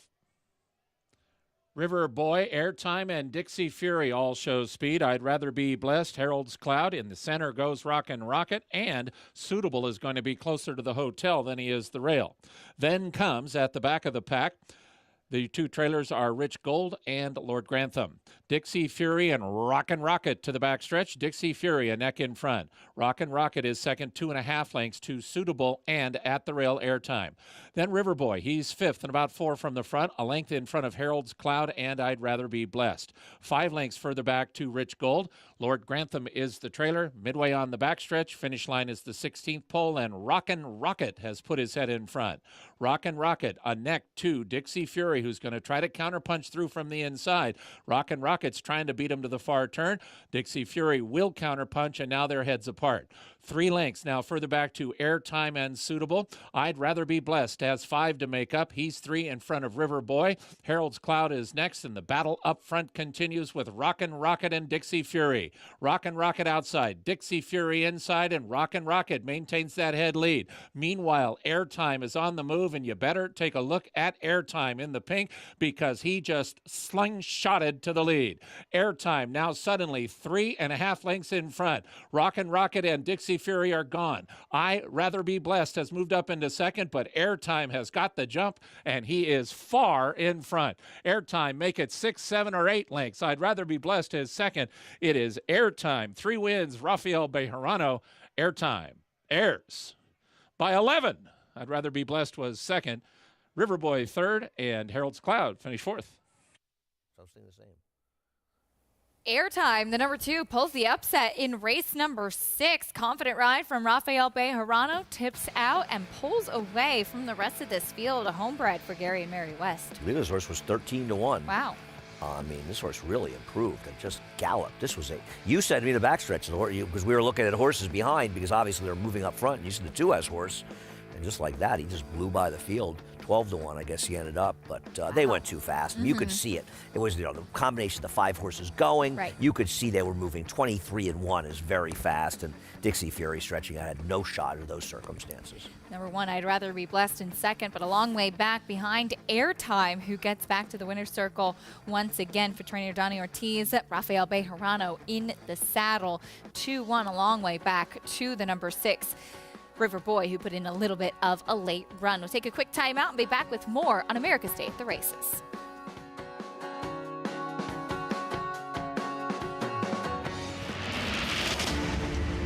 We're closely associated with Todd Pletcher, and for as long as I've known Todd, he's as high on Constitution as any other stallion that I can remember. It's resulted in us buying 5 Constitutions here at this sale for Mike Rapoli and Vinny Viola, and then Mike himself. He loves being able to train him. Todd always thought that that horse was uber talented, and we're seeing him pass that on to his progeny. RaceLens is the most in-depth product in horse racing, with unique features found nowhere else. True odds, predictive analysis, and pace projection. RaceLens. It will change the way you follow horse racing and take your game to the next level. Bet Aqueduct for a chance at taking home your share of $5,000 each week. Hit the final pick 3 on Sunday and win a share of $5,000. Opt in at NYRABets.com. If you're looking into racing partnerships, you should know they're not all the same. When you partner with Bond Racing Stables, you become a member of a growing family of racing enthusiasts, all guided by 3 generations of experience in thoroughbred breeding, training, and racing. Sharing the excitement at Saratoga and Belmont Park, where we've graced a winner's circle with winners like Giacosa, who was bred, born, and raised here at our Song Hill farm. Get more than just a partnership. Become a member of the Bond Racing family. 3 generations of thoroughbred excellence. Tampa Bay Downs has a rich thoroughbred horse racing history in Florida dating back to 1926. Celebrities such as Babe Ruth, Jack Dempsey, and John Ringling all attended opening day. In 1981, Hall of Fame jockey Julie Crone won her first career race here, and in 2007 we saw Street Sense win the Tampa Bay Derby and go on later that year to win the Kentucky Derby. Featuring full fields, great turf racing, and a 15% takeout on our Pick 5, Tampa Bay Downs has live racing every Wednesday, Friday, and Saturday.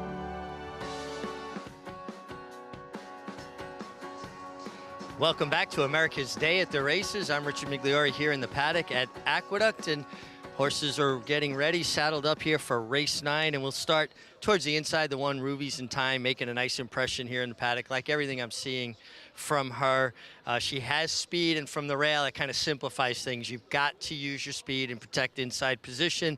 Has a 7-pound apprentice that I don't think will be bashful about using her early speed to secure that kind of position. The 2, Western Lane, making a really nice impression here. She broke her maiden last time with a nice resolute effort from kind of a long grinding sustained run, but I feel like she's maybe even taken a step forward from a physical perspective. I like what I'm seeing from the 2, Western Lane. And then the 6, Baba. Boy, talk about a coat that's just resplendent. Doesn't look like a horse that's heading as much into wintertime, or is in the midst of wintertime, I should say.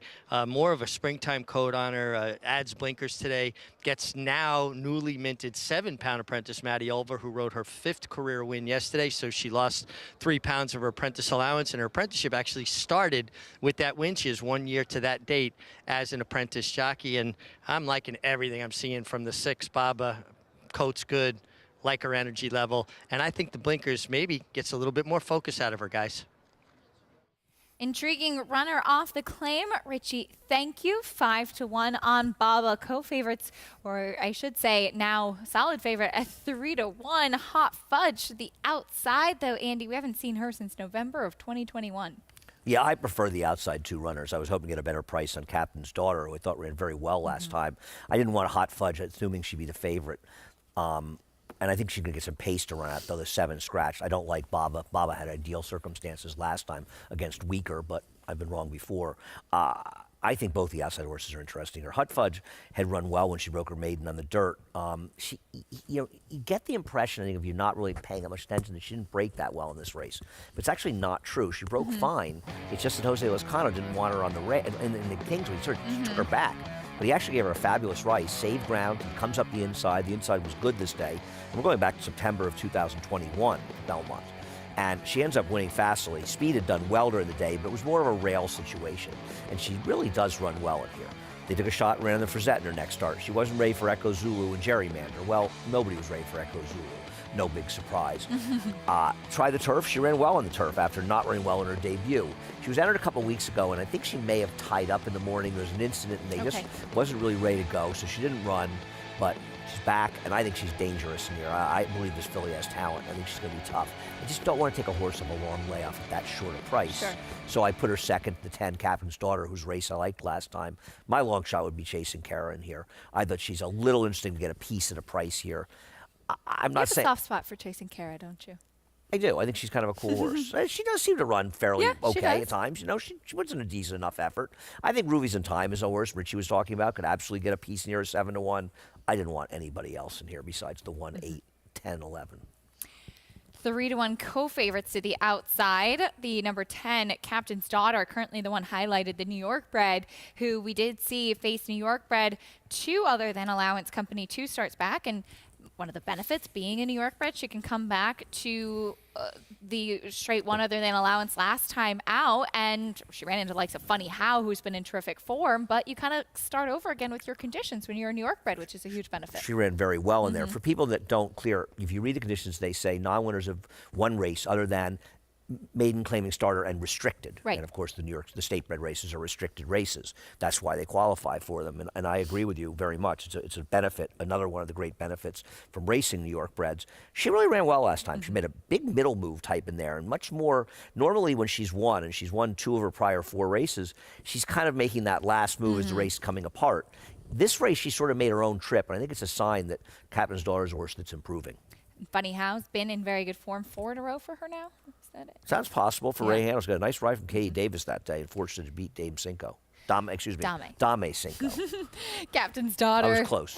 3-1, and Hot Fudge 3-1 to the outside as well. You touched on the number 1 Ruby's in Time for David Jacobson, as apprentice Jason Wyas has made certainly a good showing of himself since coming here to New York. This one ran for this barn for the first time last time and finished second behind Lilu. Like I said earlier, I don't expect from Jacobson. The one the last race looked good. The horse was last. The horse didn't do it. Well, my horse was last, actually. But she gave me a run for my money. And so I never know. But I think she makes a lot of sense in here. She's been a consistent performer. Her last 2 races, 3 races, were all good from speed figure standpoints. She makes sense. And I agree with Richie. Wyas usually seems to get position with the horses. There is Western Lane. Got some positive comments from Richie down in the paddock. The question is that she's stepping up to face winners for the first time after just breaking her maiden. And if you just take the speed figure on the surface of things, the 76 buyer, she belongs in here. I don't. I think it's. I don't believe in that figure. I was questioning it when they ran it. It was the first race that day. They can be odd races. The horse on the outside, was a Klarovich, Chad Brown first-time starter, heavily bet, Sourcing Network. She came back, and they couldn't find her with a search party. The third horse, I think, didn't run that well either, and the fourth horse ran 6 buyer points worth as well. I'm wondering if this race was one that got a big figure. I'm not saying the number's wrong, but it's not a number you want to use going forward, and I just think it wasn't a good race this horse comes out of.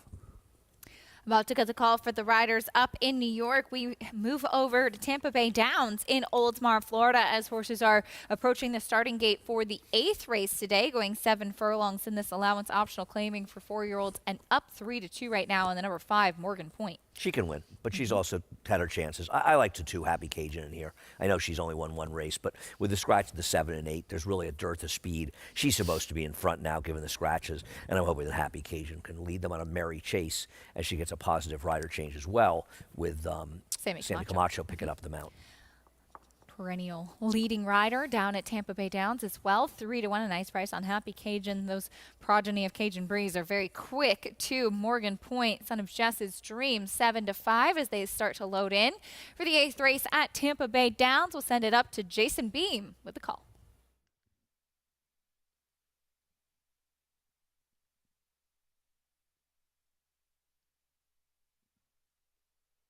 Morgan Point, Blakenstein, the final pair, just about set to roll.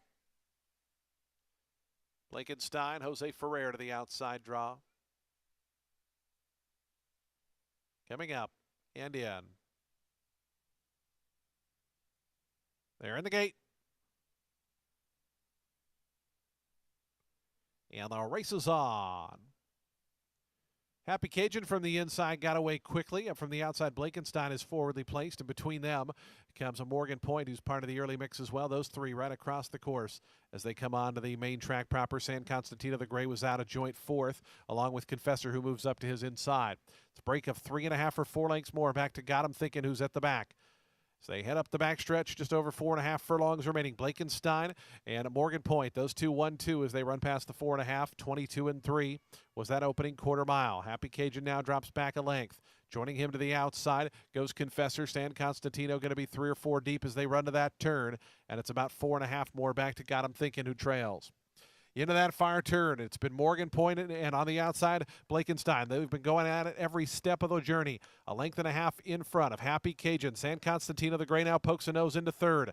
Confessor on the outside is back 5th, just 2.5 behind, and Got 'Em Thinking is getting closer now, is 6th and last still, but only 4.5 or 5 cover the group as Morgan Point, Blakenstein. Here's San Constantino up on the outside. Morgan Point cuts the corner. Happy Cajun just in behind, going to need somewhere to run. And down the far outside, Got 'Em Thinking continues to progress. A final 16th to go. Morgan Point in front by 2 now. San Constantino, Happy Cajun chasing 2nd, 3rd. Morgan Point is getting further and further away, though. Morgan Point going to win it by 3 in the end. 2nd was very, very close. It might have been Confessor over San Constantino. I'm sorry, Happy Cajun over San Constantino. Confessor was back 4th. Morgan Point, the winner. Jose Bautista in the saddle for trainer John Vinson. Gets the right kind of trip and gets the win. Yeah, and the assist goes to Sammy Camacho, who gave the 2 Happy Cajun as dopey a ride as you could possibly give. The lone speed, and he dragged him back to practically last and then got stayed in the turn. I don't know what he thought he was doing with him, but Morgan Point was the beneficiary because he walked in the front end because the actual speed didn't want it. Morgan Point, the favorite, gets it done. Coming out of it, the Sire Stakes last time out gets to the winner's circle today. Back over at Aqueduct Post Parade for the 9th. Reason time went by. Here's Western Lane. Yeah, on the surface of things, the buyer figured horse is fast enough to win at 10-1. I don't believe the race, but 10-1's a big price if you like her. Layoff runner Champagne Poetry is next. She'd have to improve dramatically off the layoff. Going turf to dirt. First start since soaring softly. Here is the number 4, I'm Buzzy. His connection switched the trainer to Mira Shishakli. You want a Mira at a big price. Horses have been running. This horse isn't good enough on paper, but maybe will improve in the new barn. Last out winner Kitten's Appeal. Did wire the field last time out against weaker. Not impossible, but there's other faster speeds. Here is the number 6, somewhere out there. She's supposed to go to the lead. There she is, Baba. Yeah, and Maddie Oliver's not afraid to be aggressive with her. I just thought she'd have everything her own way last time out, but maybe Oscar will get her to move forward off the claim. Chasing Cara went by. Looked like she was getting a big warm-up from Dylan Davis. I think the number 9, Lady Milagro. There she is, coming up next. She should be forward with Manny here. It's a rider strange to Manny. I just don't know if she's quite good enough.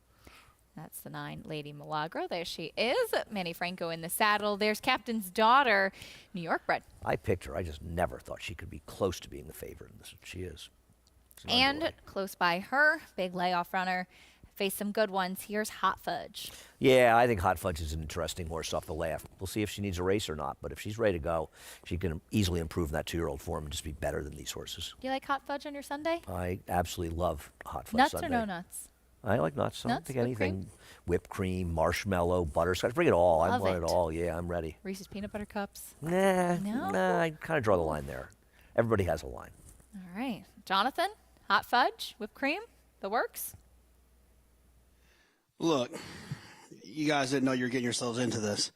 There's a strong chance that I eat ice cream, I would say 5 nights a week. It's probably more than that. I'm just trying to be, not embarrassing. And I actually only fly American Airlines International because they give Hot Fudge Sundays on the flight. So hopefully that answers your question. The 5, Kitten's Appeal, is who I like here. I just felt like, she's a filly. She faced the boys last time. I don't think that means a whole lot, but it is at least to note that she showed up in that spot. She got a nice figure. She's got tactical speed. She gets Kendrick.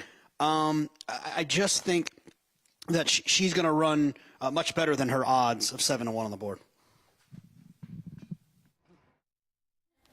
Now I know which airline I'm going to book next time I fly international. It's the Hot Fudge Sunday involved. 7-1 on Kitten's Appeal as Kendrick Carmouche looks to make it 3 in a row. 3-1 still on Captain's Daughter and Hot Fudge to the outside as they load in for the 9th. Fun race coming up here at Aqueduct. Chris Griffin has the call.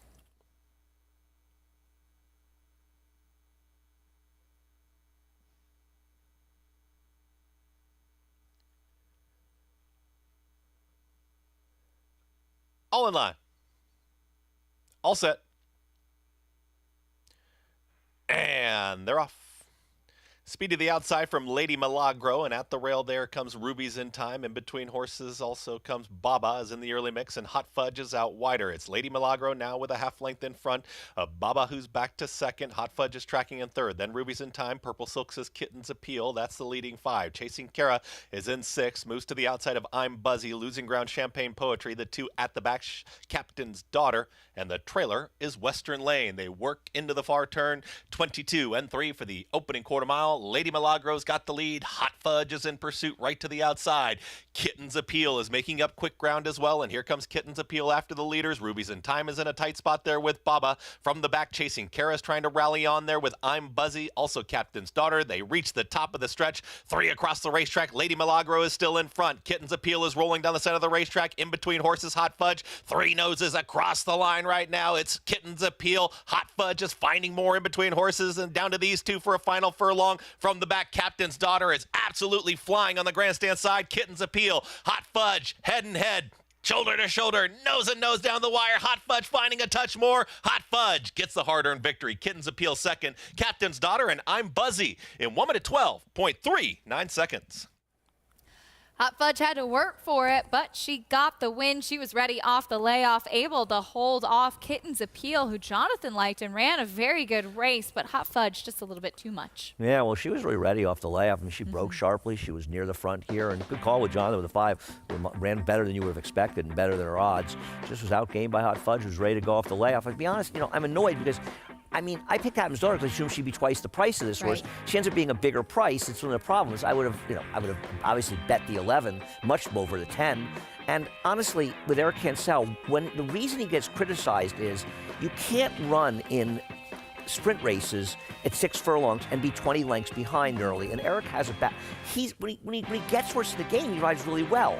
But you can't sit back that far. You've got to find a way to be a little bit closer. And I don't really understand it. When Adorno rode her last time, he had her much more in the game, and she ran well. And the reality is she had no chance, given how far back he had her. Captain's Daughter flying late, but would have to settle for third behind the top 2, who, as you see there, put on a nice show. Hot Fudge just had a little bit more under Jose Lascano, 11-5, 10-4. Captain's Daughter, the 10, the one that actually went off as your 5-2 favorite, but Hot Fudge crazy. Ready off the layoff. Hopefully we'll see and hear a lot more from her throughout 2023. Back over at Oaklawn Park. It's time for race number 7, 5.5 furlongs. It's a $30,000 claiming race for fillies and mares. Even money on the number 7 Empire Pass. As we head back, check in with Paul.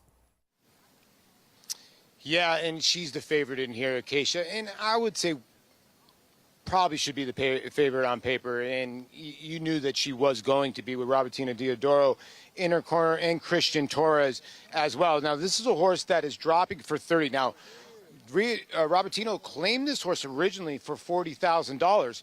He got 3 wins out of this filly, 1 for 40 and 2 allowance wins. So a lot of people might look at this and go, okay, this horse is dropping for 30. Well, they've already gotten out and they've gotten their money. So, you know, if this horse gets taken for 30,000, I know Andy does his matches as good as anybody else. They're going to get 60 some odd thousand if this horse wins this race. So at 4 to 5, do you trust this type of horse? You know, I think that, you know, she can get to the front end and maybe run them off their feet. There's some other horses in here, though, that do have speed.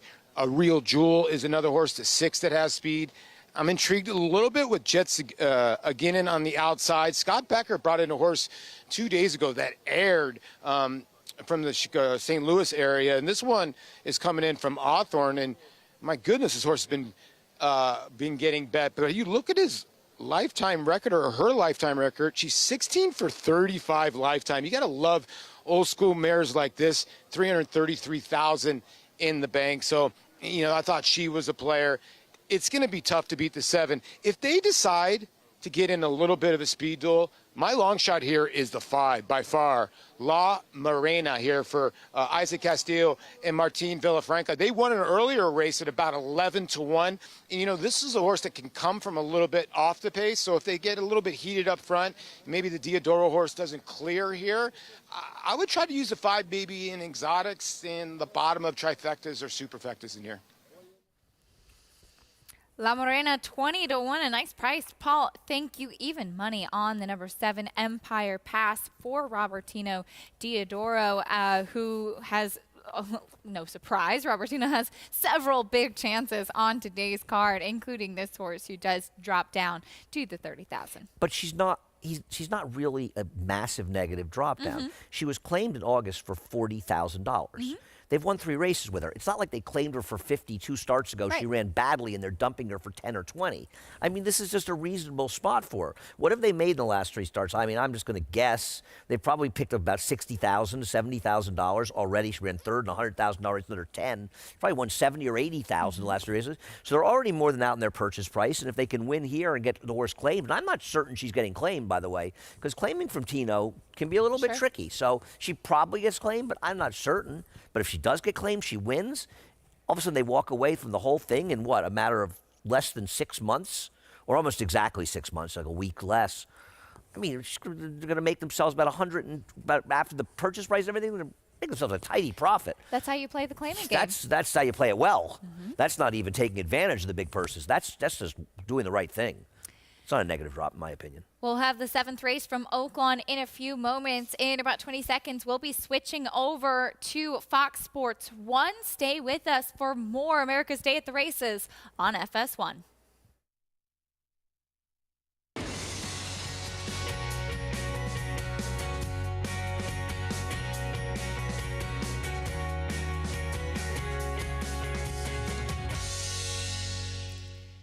You're watching America's Day at the Races. Thank you for joining us here on Fox Sports 1. Our program brought to you by America's Best Racing. For the love of the race, visit americasbestracing.net today. Acacia Clement and Andy Serling on set with you. We're getting ready, Andy, for the 7th race over at Oaklawn Park. And we've seen some nice performances already today. We have. Hot Fudge just won that last race off a big layoff. We saw that nice maiden win for Norm Cassidy and the Leibelongs a little bit earlier.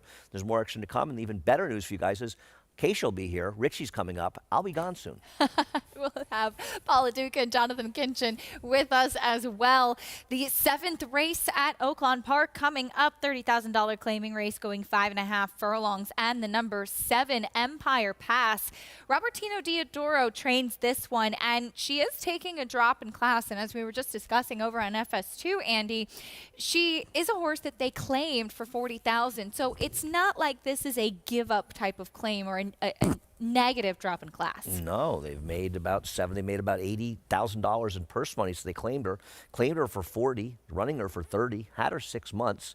You pay the bills, so let's say they've got about $20,000 or so into her, maybe a little bit more, but they made 80, they paid 40, so they've got 20 more. They win this race. What's the purse here? 45,000, so that's 27,000. They get claimed, it's almost $60,000, and they're already up a big portion. She's talking about making some real money. That's playing the claiming game and playing it well, and I wouldn't even be 100% sure someone's going to claim this horse from Robertino Diodoro. Is she really worth that much more than that? And claiming from Robertino Diodoro is a dicey thing because this horse has got to maintain the form that she had for him, which was better than the form she had for her prior trainer. The number 3, Storming Lady, taking some attention. She's 7-2. She isn't. I know that she's won on the main track before, but she's coming off a voided claim and a long string of turf races. It's interesting. This is a horse that earlier in her career ran races on the dirt that are somewhat comparable to her turf races. I'm not sure why they decided that she had to be a dirt horse. She's now an 8-year-old.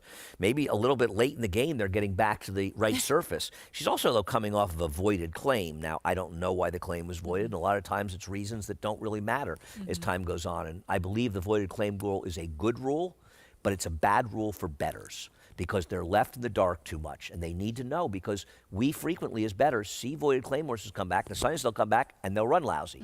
Sometimes they'll come back and they'll run well. And without complete information as to why the claim was voided, I think it's a little bit of a disservice to horse players.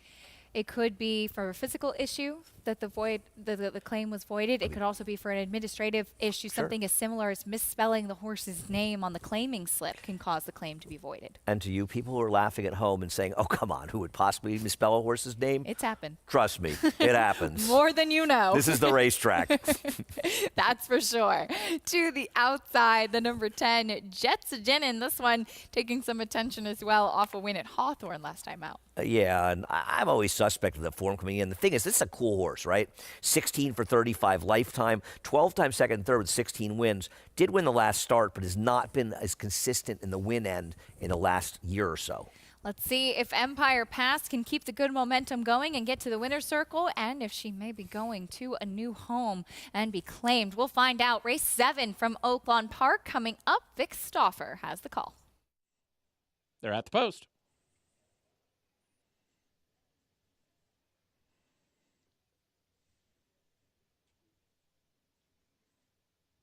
They're off. Jetsagenin didn't break very well. Empire Pass, A Real Jewel, and La Morena did. Then comes Storming Lady from the inside, Emerald Princess, and a recovering Jetsagenin. 3 back, 2. Italian Justice, and the trailer is Reliant, and the leader is Empire Pass, and she takes charge. Empire Pass, a 2-length lead over Storming Lady in second. 3/4 to A Real Jewel, who's about to move into second and 2 from the front. Jetsagenin is 4 deep in fourth and 2.5 off the lead, with La Morena at the rail fifth, 3 from the front.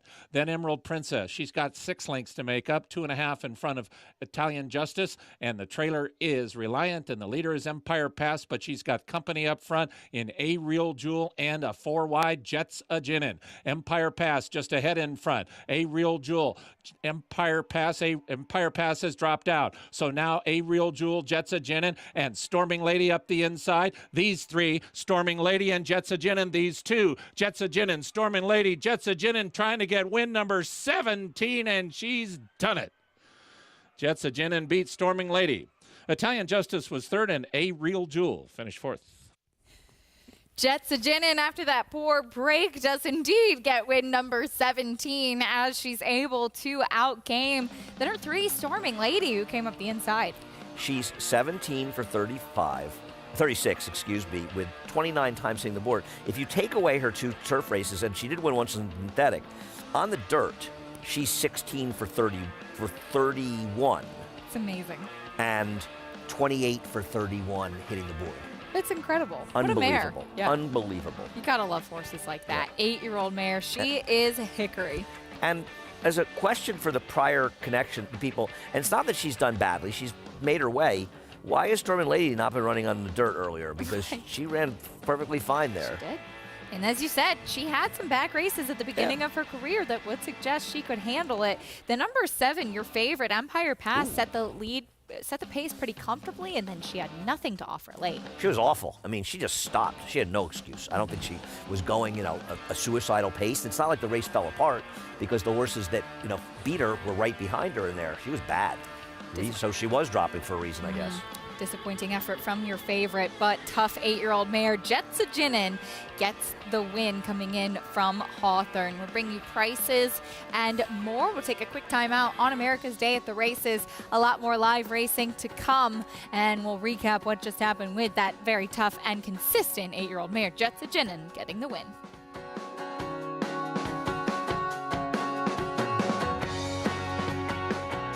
Warfront. On the racetrack, his accomplishments included this victory in the Vanderbilt at Saratoga. It will be Warfront to win it by 2.5 lengths. Now this son of Danzig ranks among the world's elite sires. With over 100 stakes winners, Warfront's progeny includes some of the world's most talented runners, both at home and abroad. Ranked number 1 by percentage of lifetime stakes winners, graded stakes winners, and Grade 1 winners. Warfront, standing at Claiborne Farm.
You're watching America's Day at the Races. So glad to have you with us on this Sunday afternoon.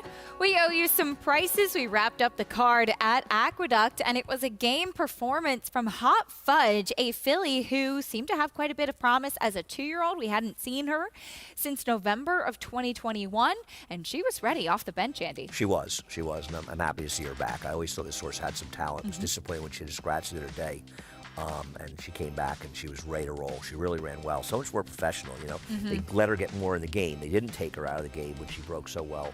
That was Jose Ortiz last time. This is Jose Lozcano, excuse me. But she was very game coming back, and then the 5 ran well in defeat. Captain's Daughter just doesn't have any speed, but she was a little far back. Hot Fudge, $8.60 winner, went off the second choice, actually, as we wrap up the card at the Big A, wrap up the week of racing at the Aqueduct. Pick 6 carryover. I know. 27,000. 28,000, yeah. Coming to Thursday's card. Already finished that card. Late pick 5, follow along. Biggest price in the sequence was Big Tony's Girl, who we saw Kendra Carmouche put on the lead, and it paid off. Yeah, so we're looking at about $500. We're looking at about $2,200, and wow, it paid almost 3 times the parlay. Nice effort there. 1542 for the late pick 5. Hope you had it. A nice way to end up the week of racing, that's for sure. And that'll do it for you. It will. Today. It will. It was nice to see you. It was very nice to see you. I'll see you in a few weeks. You're coming back, you told us? I'll be back. Well, I'll be with you, but remotely from Tampa the next few weeks, and I'll be back in person on the 25th. All right. Hope it's warmer for you at Tampa than it was last time. Looking Me forward too. to those races as well. Great to see you. And thanks. Richie will be back in just a second.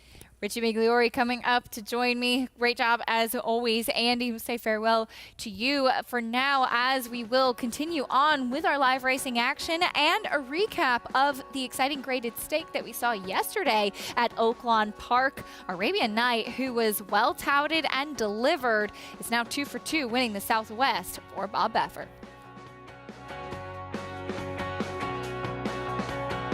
Caraconte has potential to be a leading turf stallion in America. Caraconte proved with Spenderella that he can produce an international caliber horse that can run all over the world. Spenderella hanging tough with the advantage to win the Appalachian. I've been fortunate enough to train some top fillies and mares. Spenderella is right up there with the best of them. Spenderella turns it into a procession. I think Caraconte is a horse who has tremendous potential.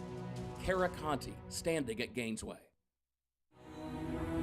This season at Oaklawn, we've got more of everything. More of the top thoroughbreds in the world. More days of live racing. And the largest purses in our history. All at a completely reimagined Oaklawn. Come be a part of this historic season at Arkansas's only casino resort.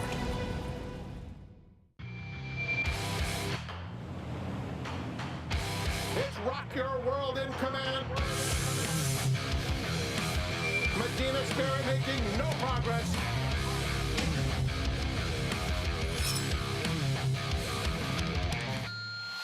And it's going to be Rock Your World to take them all the way in the Santa Anita Derby. He's undefeated and wins by 4. Racetrack Television Network brings you every race, from every track, on every screen, every day. With monthly packages starting as low as $5, RTN gives you great value and access to more live HD streaming and race replays than anyone. Visit RTN.tv today to sign up and watch on almost any device, including Roku and Amazon Fire. RTN has packages that start at $5 per month.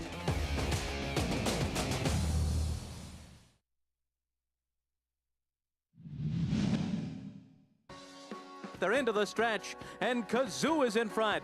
Bishop Court Hill all out to stick with him, and now here comes Wild Jam on the outside. But Kazoo's got something left in the tank, and he quickly opens up 4. Bishop Court Hill and Wild Jam chasing him home. Then High Blitz. It is Kazoo, and Richard Migliori to win it by 3.5 lengths. We know that name. Richie Migliori aboard Kazoo, one of his 6 wins in the toboggan. Of course, we had the toboggan at Aqueduct yesterday. And Richie, I asked you the secret to winning the toboggan, and you said ride fast horses. But as we all know, there's a lot more that goes into that. And you being the jockey to have won the most races here at Aqueduct. Well, first of all, it is horse racing, not jockey racing. So you need fast horses to help you get to where you want to be. A lot of times a rider can see in a race where they'd like to be. They just can't quite get there. They don't have the horse flesh or the horsepower, if you will, underneath you. But I was fortunate to ride horses like Kazoo, who was so quick. And one of the gifts that I had as a rider was allowing horses to use their speed. I just don't believe in allowing horses to get in the race and out-kick you. And this is a perfect example we talk about. I'm inside post, and I sent him out of there. I made it clear to every other rider in the race, and Bishop Court Hill was the favorite right outside of me, that I'm going to the lead, and you're going to adjust around me.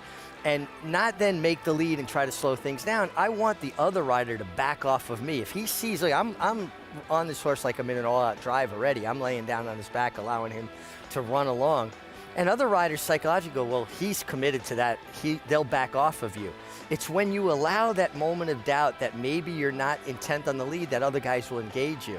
And you can see I'm allowing this horse to run along. If you're going to stick with me, you're going to have to work hard to stick with me. And again, you have to have a fast horse to be able to pull this off. But I don't like when riders hold up speed horses, wait for other horses or the closers to be on top of them, and then ask them to run. In essence, your strategy becomes I'm going to outkick the kickers. And you could see I allowed this horse. He went 22 the first quarter. He went 44 and 3 to the half. And again, talented horse. But that's how you ride a speed horse. Play to their strength. Use their speed. Speed is dangerous. Obviously, the talent is there, the tactics, but psychologically as well, as you mentioned, with what your position would do as far as what the other riders would think of that. Well, that's it. And especially if you're resolute and they see that there is no waver in your strategy, they'll adjust around you. It's when you leave that little moment of doubt when guys will engage you. And I loved riding for Michael Hushin. And he would say, we're going to the lead. And I'd say, well, so what if this guy goes? He says, they may go with us this time. They won't go with us next time. Because they learn that, hey, you're not going to compromise on your plan.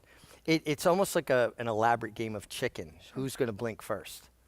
Well, you have won many races here at Aqueduct, 6 toboggans, and had a wonderful career. And we love getting a chance to hear your insight here on the show as well for somebody that's been there and done that and knows so much about horses as well. Richie, we head back over to Oaklawn Park, and I know you love horses like this just as I do.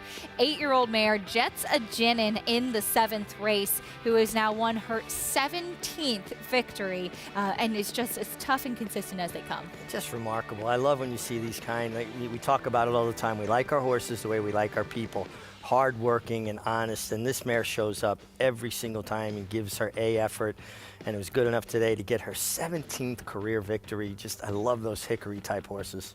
She's tough. $8.40 winner, 10-3-2. Italian Justice at 22-1, checking in 3rd in the 7th at Oaklawn Park. We have the feature at Oaklawn coming up next in the 8th race. It's a 1.16 in this nice allowance race for 4-year-olds and upward. There's a look at the number 3 Disc Jockey, who's looking to win his 4th race in a row and look to go 2 for 2 at Oaklawn Park as well.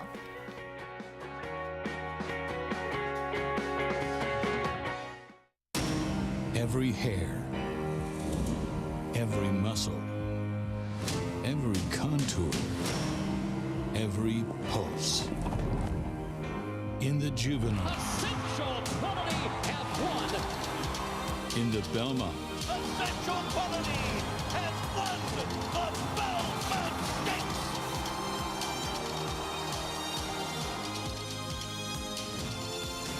well named.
America's Day at the Races continues, brought to you as always by Naira Bets. You can bet any track, anywhere, anytime. Get started at nairabets.com, and you can get up to a $200 deposit match bonus. Use promo code MATCH200 and earn up to a $200 deposit match right after your first deposit.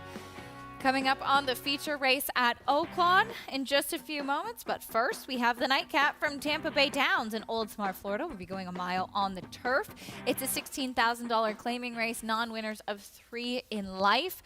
A few scratches that did really impact the race in here, too. The number 7, Veterans Beach, though, the favorite, as this one is 6-5. Blinkers coming off.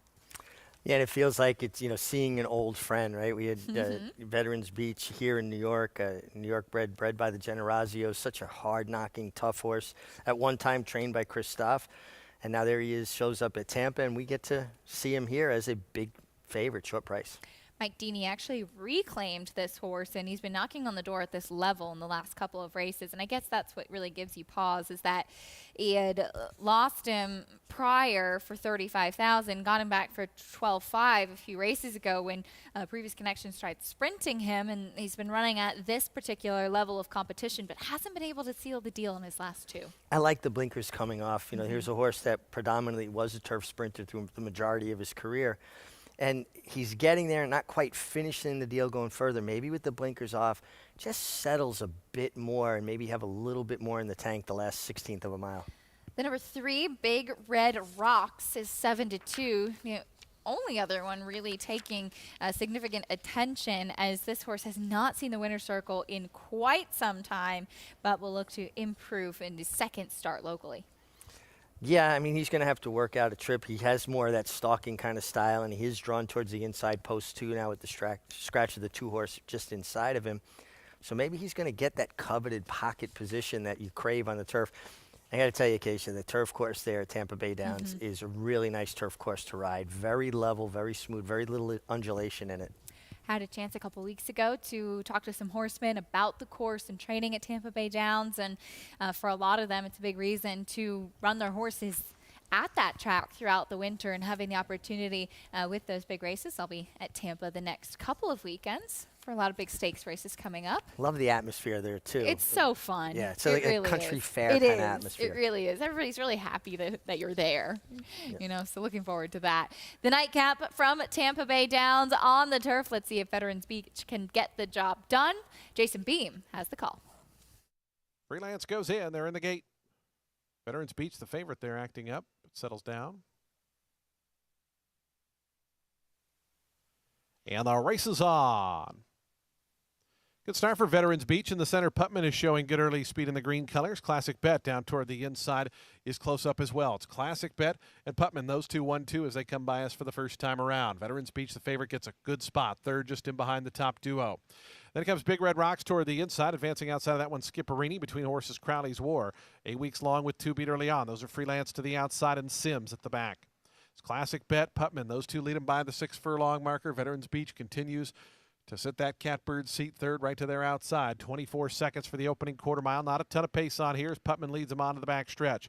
Classic Bet. Veterans Beach now. Here's some early moves. Crowley's War and up on the outside Skipperini, and they are going to try to inject a little more pace into it, and Veterans Beach, the favorite, now goes to the front. It's Veterans Beach going to the half-mile pole in front, 3/4 of a length now to Putman in second. In between horses 8 weeks long. Crowley's War to the outside. Skipperini continues out to the far outside. It's going to be 4 or 5 deep as they go into that turn. Classic Bet is now back in 6. Freelance trying to get going. Down to that one's inside. Big Red Rock's going to need somewhere to run. Might have some traffic issues, is still in behind horses as they go around that far turn. 8 weeks long in Veterans Beach. Those two now kick for home, and they've gone 3 in front of Skipperini. Putman toward the inside in the green colors. Now Big Red Rock starting to advance toward the inside is 5th right now in those teal colors. Still has 5 or 6 lengths to raise. Veterans Beach turns for home just in front of 8 weeks long on the outside. Big Red Rocks continues to have momentum toward the inside. Putman down the far outside in the green colors. Skipperini. It's another 16th of a mile to go, and Veterans Beach kicks away. Veterans Beach, Big Red Rocks, big move from Sims down toward the inside, but it's too late to get to the winner. Veterans Beach. Sims exploded from out of the pack to get up for a clear second. Big Red Rocks, and 8 weeks long, we're after that. Veterans Beach, the favorite, just too good in this race. The blinkers coming off. The New York bred gets the job done. Settled in so nicely behind the 2 leaders early on in the race. Down the backstretch, kind of got flushed from the pocket, but was traveling well under Daniel Centeno, and he really powered away. How about this late run from Sims? He was far back early. And he finished with interest, but nice to see Veterans Beach, our old friend, the New York bred, get it done. Gets to the winner's circle as we head back over to Oaklawn Park. Feature race time. Here's a look at the field for this allowance. 4-year-old and up going a mile and a 16th. And the Now horse is Disc Jockey, who's won his last 4 races in a row. 2-1 on the board right now. Did you expect him to be even a little bit shorter than that? Yeah, especially when horses start racking up ones in the form he's in, and he's running good figures too. Absolutely, but I think that also speaks volumes to how difficult and tough these races are at Oaklawn. He'll rematch with Winterwood, who came back to get another win after they had that race together back in December. Let's head over to Paul LaDuca. Paulie, Disc Jockey, he really is in terrific form right now. Yeah, he really is in great condition. And Robertino Diodoro actually standing right behind me like he always does. And he didn't shout instructions to Christian Torres this time. He usually will say something or take the horse away from the pony. He's very hands-on when he comes. He comes right to the rail here. But this is a horse that has won 4 in a row. And it's pretty interesting when you have the 3 and the 1 in here, Winterwood, your 2 lowest payoffs, if you look in the wheel pays, they've never been over a wet surface. So what's going to give here? We'll see what happens. Disc Jockey, when horses are forwardly placed like he is, and he seems like he keeps getting better and better, I think he will handle the mud. But again, you're just never going to know what's going to happen. Now, we do know the 4 Presidential is 2 for 2 over wet surfaces. And it seems like when they put blinkers on this colt, this horse absolutely improved big time. But, when you went second in the Texas Derby way back in May, I mean, you would think, okay, here we go. We got a little bit of promise here. Let's keep on going. So something obviously would have went amiss. But Steve Aspen had this horse at Fairgrounds and has been working great guns. And I thought it was an interesting horse. It's just, the layoff might be one of those things that might hinder him in the later stages of this race. Tiz Rive Time, the 5. I've said this from the beginning. The race that he won at Keeneland was such an unbelievable setup for him, and he was able to get up the rail and win that race. It was an unbelievable ride by Bejarano that day. His last race at Oaklawn, he got going way, way too late, but he was rolling. He likes to check in second a lot more than first, but he does have 2 wins here, and I think today could be his day to maybe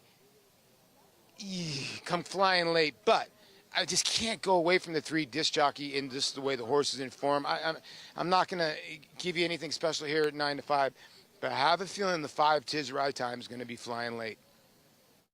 All right, Paul, thank you. We'll see how it plays out. And Disc Jockey really is the Now horse. It's not easy for a horse at any level to keep consecutive wins going, Richie. And this horse has won 4 in a row, one at Oaklawn Park over Winterwood, who's the 1 horse in here. That was back on December 17th. Winterwood has had a race since then, and there's Winterwood on the screen. But Disc Jockey wired the field that day and was able to hold off a talented foe. Yeah, it was complimented by Winterwood coming back with a winning effort as well.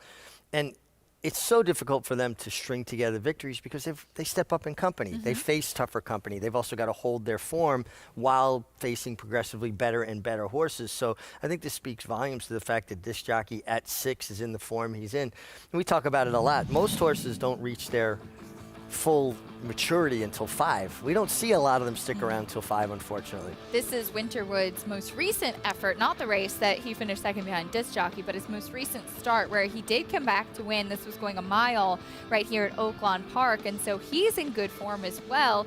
Second to Disc Jockey 2 starts back. Yeah, and the difference being, though, Disc Jockey makes his own trip. He's a horse that lays up close. If they don't go fast, he can make the running. If someone really wants to go crazy, he can stalk. So he kind of creates his own luck, if you will.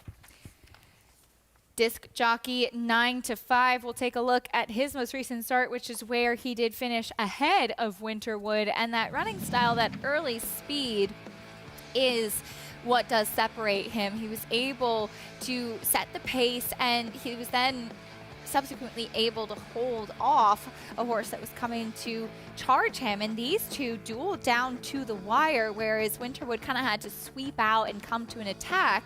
Christian Torres and Disc Jockey were able to dictate the way the race unfolded. But didn't it feel like Winterwood had all the momentum and was going to swoop right on by, and it just looked like Disc Jockey re-engaged. He put his head down and said, no, not so fast.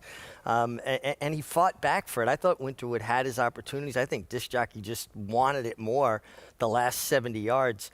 He's in good form. He's got speed. He makes a lot of sense. And I think 2-1 is actually a generous price. I thought he'd be a lot shorter than that. I'm a little bit interested in the 7, Number One Dude. He's 8 for 6. He's an Oklahoma bred.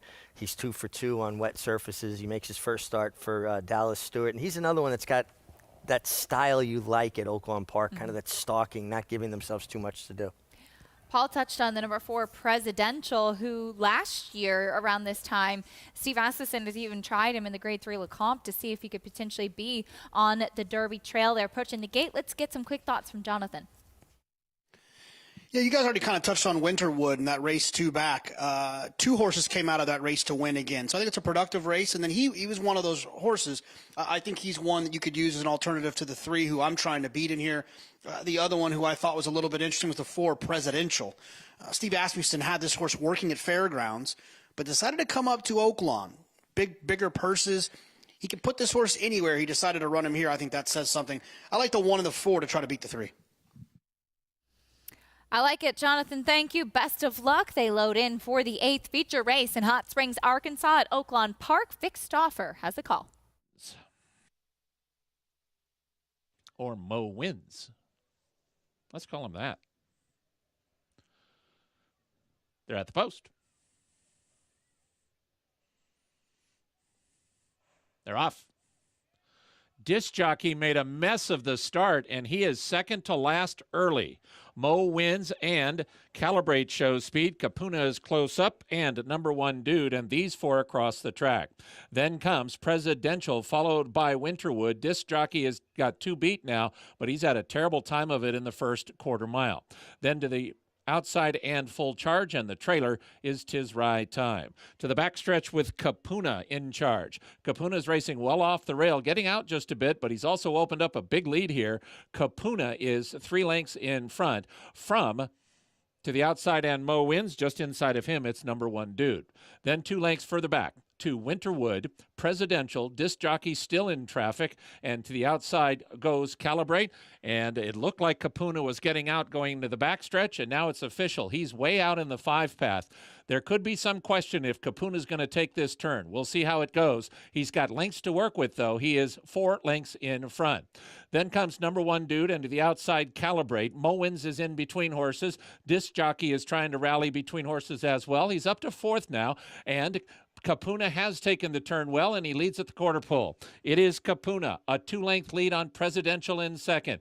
Disc Jockey now emerges in third, but he's still 5 from the front. Winterwood is next, and the leader is Capuna. Capuna is way to the center of the racetrack again. To the outside, and Presidential trying to come get him. It is Capuna or Presidential. Capuna now way past the crown of the racetrack, but he's still in front. Presidential is second, then Calibrate. Capuna and Presidential. It's Capuna in front. Capuna won by 3. Presidential was second. 'Tis Right Time third. And Number One Dude finished 4th. You can't exactly give him style points, but Capuna gets the win. He was giving Nick Juarez, his jockey, a tough time pretty much the entire part of the race, Richie, especially earlier when he was really trying to get out on him. Yeah, he really did some job with this horse, and he got him back in for the second turn. As he rode him, he drifted through the stretch. I guarantee you Nick Juarez's left arm is aching and numb right now. Horse gave him a hard time. Give a lot of credit to Nick to get this victory. 3-horse Disc Jockey blew the start. I mean, he just kind of bumbled it. Didn't look terrible, but took him completely out of the normal position that he would have, and you can see he's in a little bit tight going to the turn. He shuffled back to last, and basically that was the end of the day for him. When you're a rider and you're on a favorite, and particularly one that has early speed, and that happens, there's nothing you can do about that. What do you try to do to salvage it? Well, then you just got to play the hand dealt. It isn't how you wanted it to go, but it is what it is. Now you've just got to sit quiet, be patient, and hope that you can pick your way through the field, not try to make up all that ground right away, do it gradually. Christian Torres has been riding in great form there. I thought he did a good job of that. It was just too much to overcome. You see Nick Juarez on the number 2, Kupuna, your winner, who he had kind of taken a look back to see to make sure that there weren't horses in the way, because he could feel his horse really started to drift at that point. But he did a really smart thing at one point, because he was in a bit of a fight with him, and naturally the horse was trying to bear out so badly. He kind of put his hands down and let the bit go. And then the horse kind of came back to him a little bit, and he was able to guide him in and make the far turn without losing ground, and then he drifted again through the stretch. This horse has a lot of ability. Nick did a great job. Like I say, Nick Juarez is making a really nice impression for the first time riding a full Oaklawn Park meeting. He's fit right in. He'll be sore tomorrow after this ride, but he was able to navigate to the winner's circle, grabbing his left arm, saying he's a little bit sore, just as Richie said. Kupuna gets the win. Not an easy way to do it, but a win nonetheless.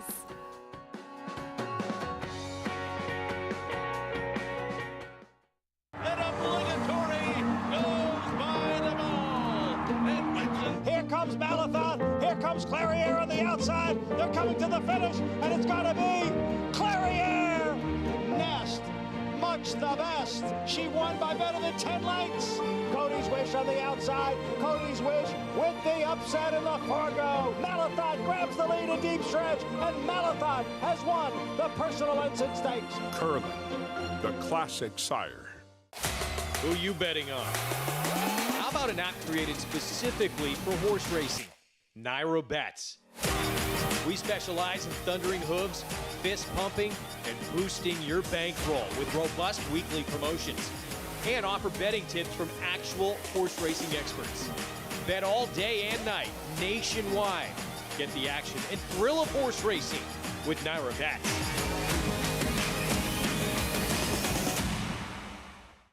Consistently versatile with 25 Grade 1 winners on every surface from 6 furlongs to 1 1/4 miles all over the world. Switzerland in the Dubai Golden Shaheen. Switzerland wins. Churls Fight running on. Mason in front. Churls Fight on the outside. At the wire. Photo for the win. Olympiad gets the gold in the Jockey Club Gold Cup. All purpose, all places, all power.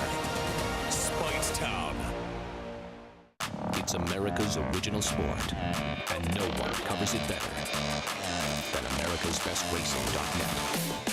From the sport to the lifestyle, the best races, horses, and destination venues, cocktails, gambling, fashion, and more. America'sBestRacing.net is a sport for you. Live it, love it, bet it.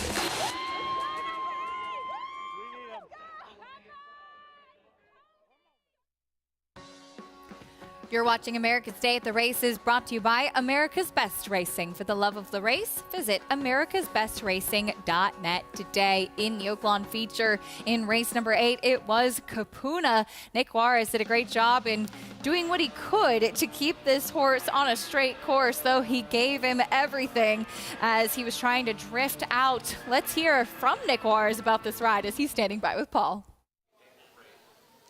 Really cool stuff here. He's sitting here with Nick Juarez, basically reiterating what Mig said. And take us through that. I know your left bicep's a little bigger than your right bicep right now, Nicky.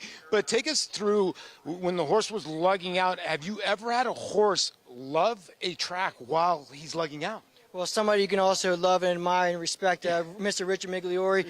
He's a guy who knows what that feeling is like. And to explain it to you guys, going in the first turn, my horse took a real good hold of the bit, but with the left side. And the more I try, pulling him with the left rein, the more he's fighting me, So I knew just getting to the backside, being able to relax, drop my hands, try to get that bit to release from their mouth, release that bite, and that's exactly what I did. And by the time I was able to get to the second turn, had him back on the bridle the right way. He took to the turn well again, but then once again, coming for home, went to go back to work on him. I don't know what it was with him today, but just grabbed a hold of that left side of the bit and just kept on drifting with me. You told me there was a tiny little fear. You were like, oh, my God, is he going to make this turn? Because you were clear, but you were like, oh, my God, please make this turn. Yeah, absolutely, because it's a it's a scary feeling. It's like, I mean, if you're behind the wheel and all your power steering goes and there's a big turn coming, you're like, am I going to make it or not? And, you know, start pumping the brakes. But anyways, thank God everything worked out, and I appreciate it, guys. Keep getting in the winner's circle and that golden smile, Nikki. Nick Juarez and our colleague here, Gary Stevens. Pretty good team. They are indeed, Paul. Of course, Gary Stevens, Hall of Fame jockey, representing Nick Juarez as his agent at Oaklawn Park. And Nick did a great job handling Kupuna, and he also did a very nice job tag teaming everything that you discussed with riding this horse. A very tricky ride and very well handled and described by Nick. Absolutely, and what he said, too, about you losing your power steering. You think about what a bridle, a bit means to a rider. It's your brakes and your steering, and when a horse isn't, you know, giving into your cues, it's kind of driving a car without brakes and steering, and he did a great job, no panic in him, talked about how he got the horse to drop the bit, and that was key, because if he didn't drop the bit before they got to the second turn, he's going to be wide the entire turn and maybe not make it at all. He did a terrific job on a horse with a lot of talent, just did a little bit the hard way. Well done, Nick Juarez and Kupuna, trained by Brett Calhoun. He certainly made it exciting, the feature race at Oaklawn Park, and the feature race yesterday was pretty exciting as well. We showed it on America's Day at the races here yesterday. The Southwest, Richie Yu and Greg Wolf were on the desk together for this performance from Arabian Night, who had been very well touted coming into this race. It was a rainy day, didn't matter. The $2.3 million son of Uncle Mo stays undefeated and picks up a graded stakes victory. Well, what a talented individual to go from one maiden race to a two-turn race like the Southwest. And the thing that stood out, impressed me so much, is just how fast he goes easily. You know, sub 23 first quarter, didn't look like he was going that fast. Sub 47 half mile, didn't look like he was going that fast. Going fast comes easy to Arabian Night. You saw just about the eighth pole, he wandered a little bit, but I think it was more a momentary mental lapse. Johnny Velasquez got his attention. He straightened right up, and he finished. He ran through the wire. A stride so reminiscent of not only his sire, Uncle Mo, but in its efficiency to American Pharoah. Bob Baffert drawing those comparisons after Arabian Night's victory in the Southwest, as you see all of the wins that Bob Baffert has had in this race. Arabian Night, his newest one, and we bring Paul into this conversation. Paul, I know you and everybody else was very excited to see what Arabian Night could do in the Southwest. What were your takeaways from his performance yesterday? Well, you can't take away anything from a horse that wins the race the way that he did. You know, when I was talking to Bob, you know, it's just so hard to try to compare him at this point of some of his other great horses that he's had. And, you know, the buzz on this horse on Breeders' Cup weekend, you know, a lot of people don't realize he beat a horse named Determinately by 7 1/4 lengths on that day. Determinately has come back to win. The horse that was behind Determinately for Steve Asmussen won by 7 lengths here. So everything that's been coming out of Arabian Night's first race has been monstrous. So then he comes here in 2 turns. I just think he did what he had to do. And, you know, talking to Bob after the race, Bob sort of told me, you know what?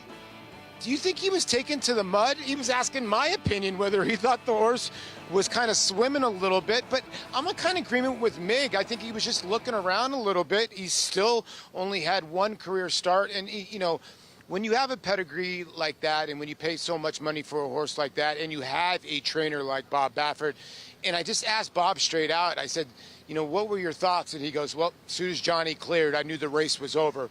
When you have confidence like that with a horse, it's pretty amazing. I do want to give a ton of credit to Frosted Departure, a long shot in there that tried the battle with Arabian Night, and is one of those horses that just was in the battle, lost a war, and ran third for Kenny McPeak. But I thought that horse really moved forward.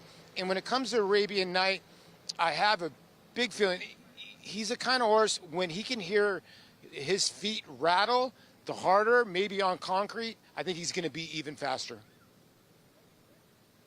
Very bright future ahead. Paul, thank you. As the road to the Kentucky Derby is well underway at Oaklawn Park. Victory Formation, the winner of the Smarty Jones. We saw Arabian Night take the Southwest yesterday. Of course, the Rebel and Arkansas Derby still to come. Will be interesting to see. Of course, Arabian Night did not receive any points for that win yesterday in the Southwest, but we'll see what his future may have in store. Yeah, I mean, it's an interesting situation, and it'll be interesting to see how it plays out. But the one thing that we are certain of is a very talented individual. And you can't discount or make less of what he did, going from one maiden race around one turn to a graded stake around 2 turns. You know, there's a reason there's a farm system for baseball. There's a reason that guys have to come up through the ranks and work their way to the major leagues. You know, boxers, I said it yesterday, Mike Tyson, everybody knew he'd be champion of the world when he was 15. He still had probably 20 tune-up fights before he started fighting contenders. Yeah. And this horse went right to the front of the class. I mean, as far as 3-year-old performance so far, this is the best 3-year-old performance we've seen in this young new year. A monster effort from Arabian Night. We'll see how things do sort themselves out in the coming months, and as those 3-year-olds start to develop physically and mentally, and we'll see them take on some tougher races to come. As far as the 3-year-old fillies are concerned, it looks like there are a couple of big names, and then it's up for grabs. Earlier on in the card yesterday, we did see the Martha Washington, where it was wet paint for Brad Cox to pull the upset. It does look like she has a few steps to go before she takes on the likes of Wonder Wheel and Who's Your Filly, but definitely the best effort of her young career so far. And very professional effort too. Was far back, took all that kickback, was able to tip out and ran them down with a nice late rally. And this is the fun part about young horses, whether they be colts or fillies. They're changing a lot at this time of their lives. They're developing. What you see of a horse in January, you might see something completely different by the end of March, and we see them constantly changing. It's like kids. Kids develop at different stages. They go through growth spurts. This was some ride by Flavien Prat to rally her from so far off the pace in those conditions. A filly by Claiborne Stallion Blamed. She gets the win. Of course, there was a lot of discussion of Defining Purpose and Olivia Twist, the 2 big names coming in. The pace set up for a closer, though, and it was Wet Paint who was sitting in the right spot to take them all down late. Yeah, and you know, and there was a little bit of a race within the race, and I think when you get contenders in close proximity to each other, there's going to be a tendency to kind of key on each other a little bit. And sometimes it sets up for a horse to come from off the pace. But you look at the pace of the Southwest. Now, the track probably was changing all day because they had rain on and off. But his fractions were much faster than those and was able to go wire to wire. And also, how about the way Arabian Nights, getting back to him for a moment, the way he left the gate for a horse of his size to be that light on his feet and cat-like and leave the gate with that kind of intensity, he excited me yesterday. I really like what I saw there. Son of Uncle Mo, who sold at the OBS April 2-year-old sale after he worked 9 and 4, a very fast workout for those 2-year-old in training sales. We knew he had some speed, and he flaunted it yesterday, that's for sure. One more race to go today at Oaklawn Park, and Robertino Diodoro will send out 2. Here's a look at the field for the 9th race, the 6-furlong sprint in this allowance for fillies and mares. Summer Shoes, the number 11, currently 3-2 on the board. But as mentioned, a couple of horses for trainer Robertino Diodoro. He will send out Super Wonder Girl and Secret Fix.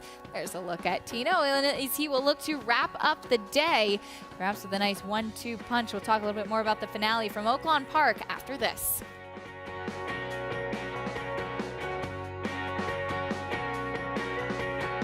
Grade 1 winner and track record setter Lee. Like their sire, his runners have excelled on both dirt and turf, including these standout performers.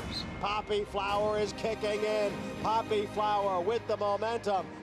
Nagarok, they come on for the finish, and it is going to be Nagarok. Out of a Galileo mare, this dual surface star has sired juvenile stakes winners on both dirt and turf. Lee, standing at Claiborne Farm.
Welcome back to America's Day at the Races, brought to you by Naira Bets. You can bet any track, anywhere, anytime. Get started at nairabets.com today. We were just looking on social media and found that tomorrow, January 30th, in case you wanted to know, is National Yodel for Your Neighbors Day.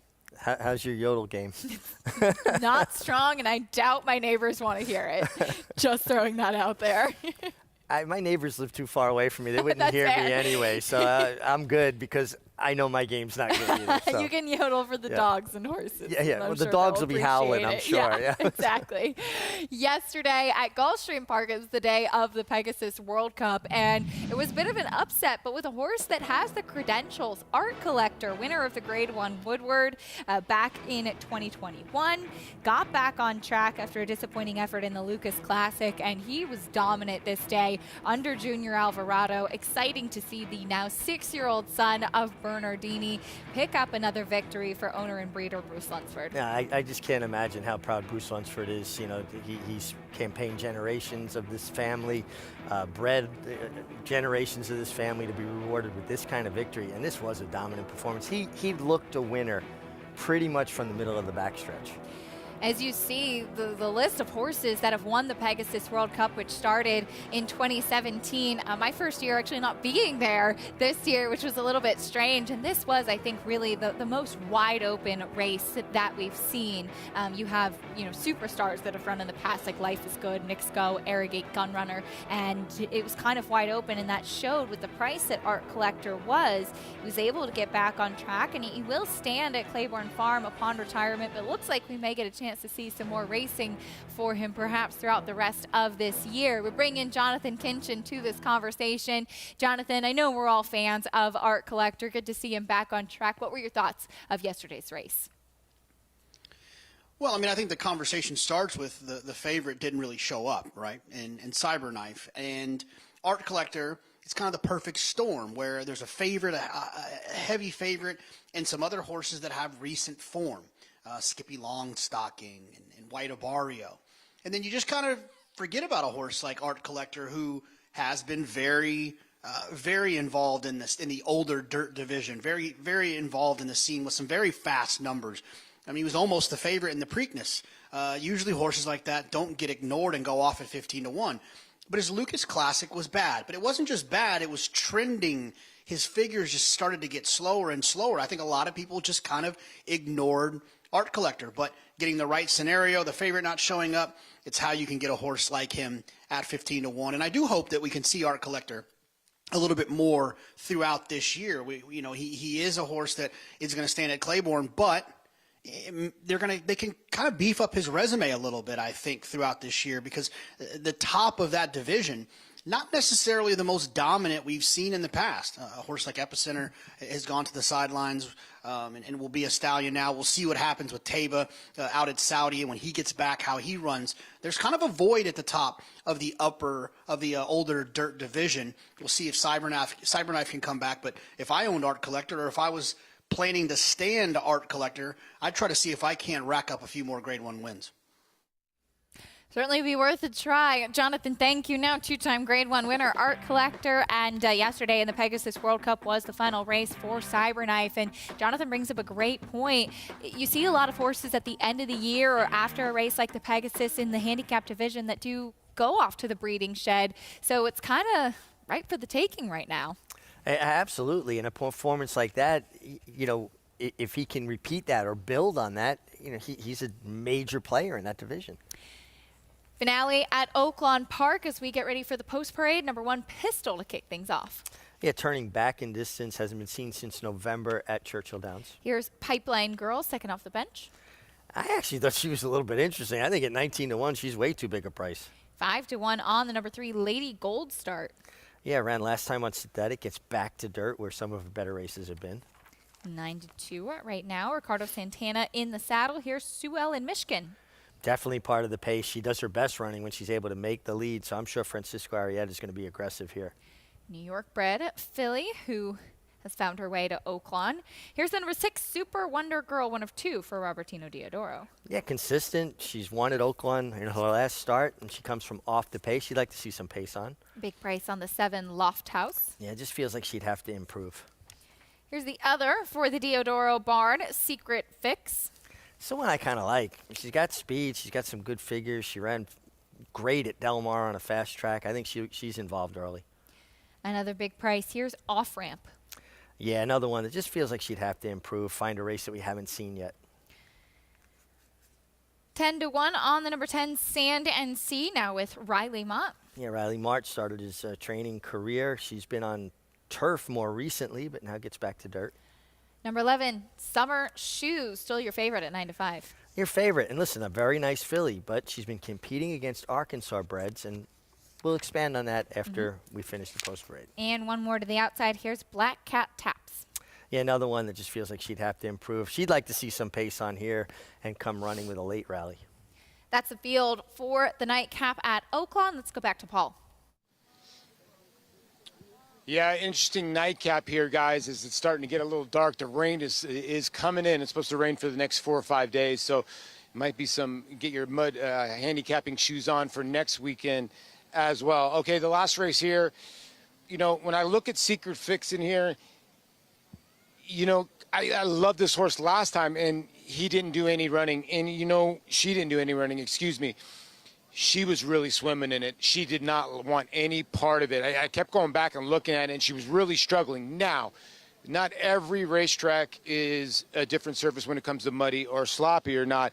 And she also ran into Uguri and Hot and Sultry for Norm Cass, who came back here to win nicely. So both of those horses are very nice fillies and mares. So she's coming out of a race that's very, very key. And she's also coming out of the race 2 back where she exploded and won by 11. So you could also say she regressed in her last race because, you know, she ran such a big effort. So, you know, the 8 is the benchmark in here for the horse to beat. Now, the 11 on the outside here, Commander Shoes, Summer Shoes by Commander Shoes.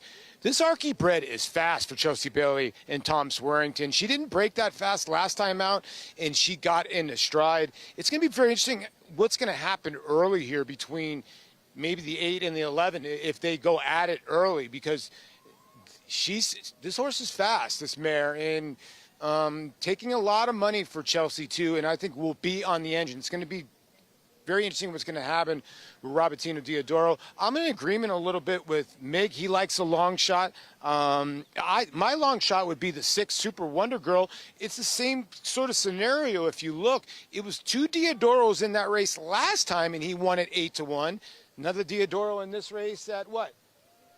5-2, and the other one's at 15-1. And this one will be coming from way off the pace. So I'm 8-11 with a little sprinkle of the 6. And I'll see you guys next week. And again, as I always say, I love you both.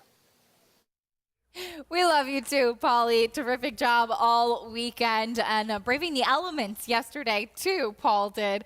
Going back to the number 11 Summer Shoes, as Paul had mentioned, this Arkansas bred is very quick, and you had touched on the fact that this is a mare who's been racing against restricted Arkansas bred company, stepping up to face open company now is a jump. Well, it is, and just to put it in proper context, her foal crop 2018, there were 292 registered Arkansas bred thoroughbreds. That represented about 1.5% of the entire North American foal crop. So it's a very smaller gene pool that you're competing against, racing against exclusively Arkansas breds. Now, I'll never hold it against the horse for beating the competition they're pitted against. And you have the ability to run in these restricted state-bred races, and that's good management.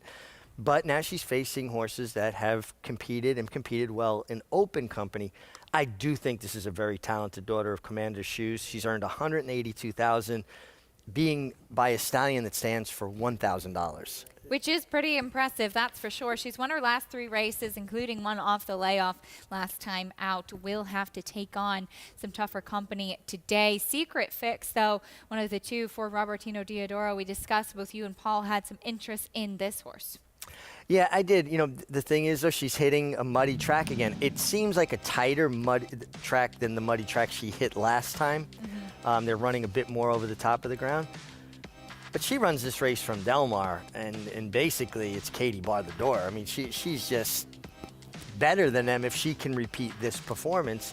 Again, my question is, and I agree with Paul, I just don't think she handled the off-going last time. Is she going to handle this off-going? Again, believing I think it's a tighter racetrack. Huge effort that day at Del Mar. Disappointed last time. As Paul mentioned, though, she did face Ugiri, who had kind of been a buzz horse leading onto the Kentucky Oaks last year, and one that does have some talent. Hot and sultry, second place finisher of that race, came back to win as well. It's kind of those two taking attention, and that's it in this field. The number 3, Lady Goldstar, is 5-1 as she gets back onto the dirt after trying the synthetic last time out. Yeah, and I just, wonder, is that the answer, getting to the dirt there? I honestly think the 2 Pipeline Girl is way too big a price, and this is a horse that I'm going to use in my exotics. Maybe she fulfills out a try for me at 16-1. Can she run back to that race? 2 starts back in October from Horseshoe Indy. Loading into the gate for the finale at Oaklawn Park. One more to go as we wrap up the action in Hot Springs, Arkansas. 2-1 favorite on the Arkansas bred, Summer Shoes. Let's see how she fares and if she can make it 4 in a row. Vic Stauffer has the call. Off ramp. Sand and Sea. Sue Ellen Mishkin. Super Wonder Girl. Summer Shoes. The last horse to load is Black Cat Taps.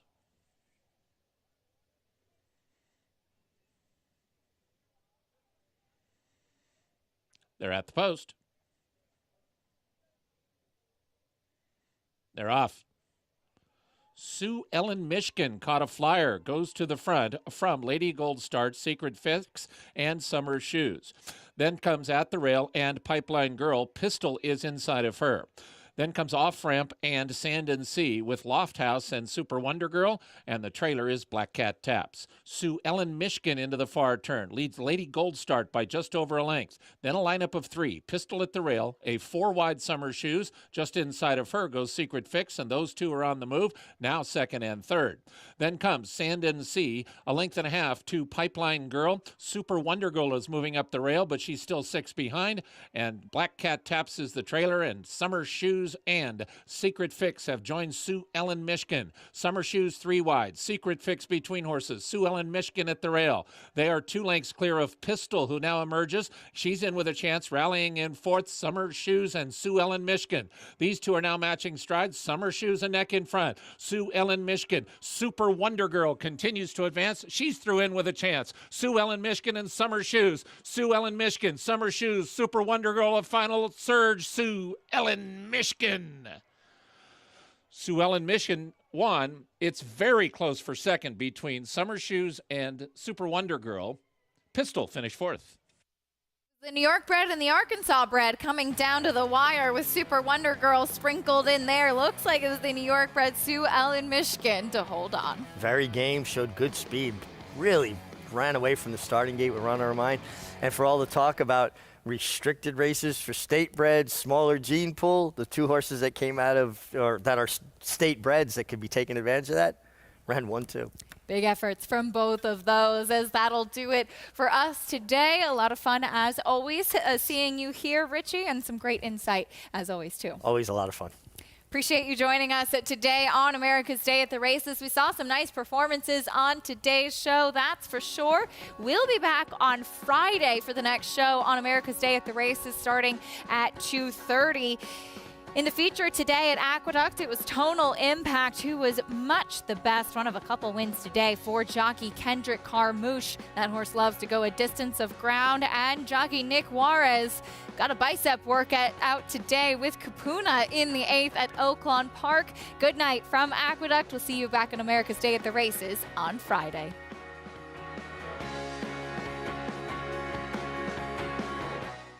War Dancer. The momentum continues with recent stakes winners on turf and dirt. Dancing Buck going wire to wire in the Grade 3 Belmont Turf. Dancing Buck has opened up on the field. It is Dancing Buck by a half-dozen lengths. And 2-year-old filly War Saichi with a wire-to-wire win in the Ladyfinger Stakes. War Saichi asserted her authority immediately out of the starting gate, and she has not relinquished the lead. War Dancer, the number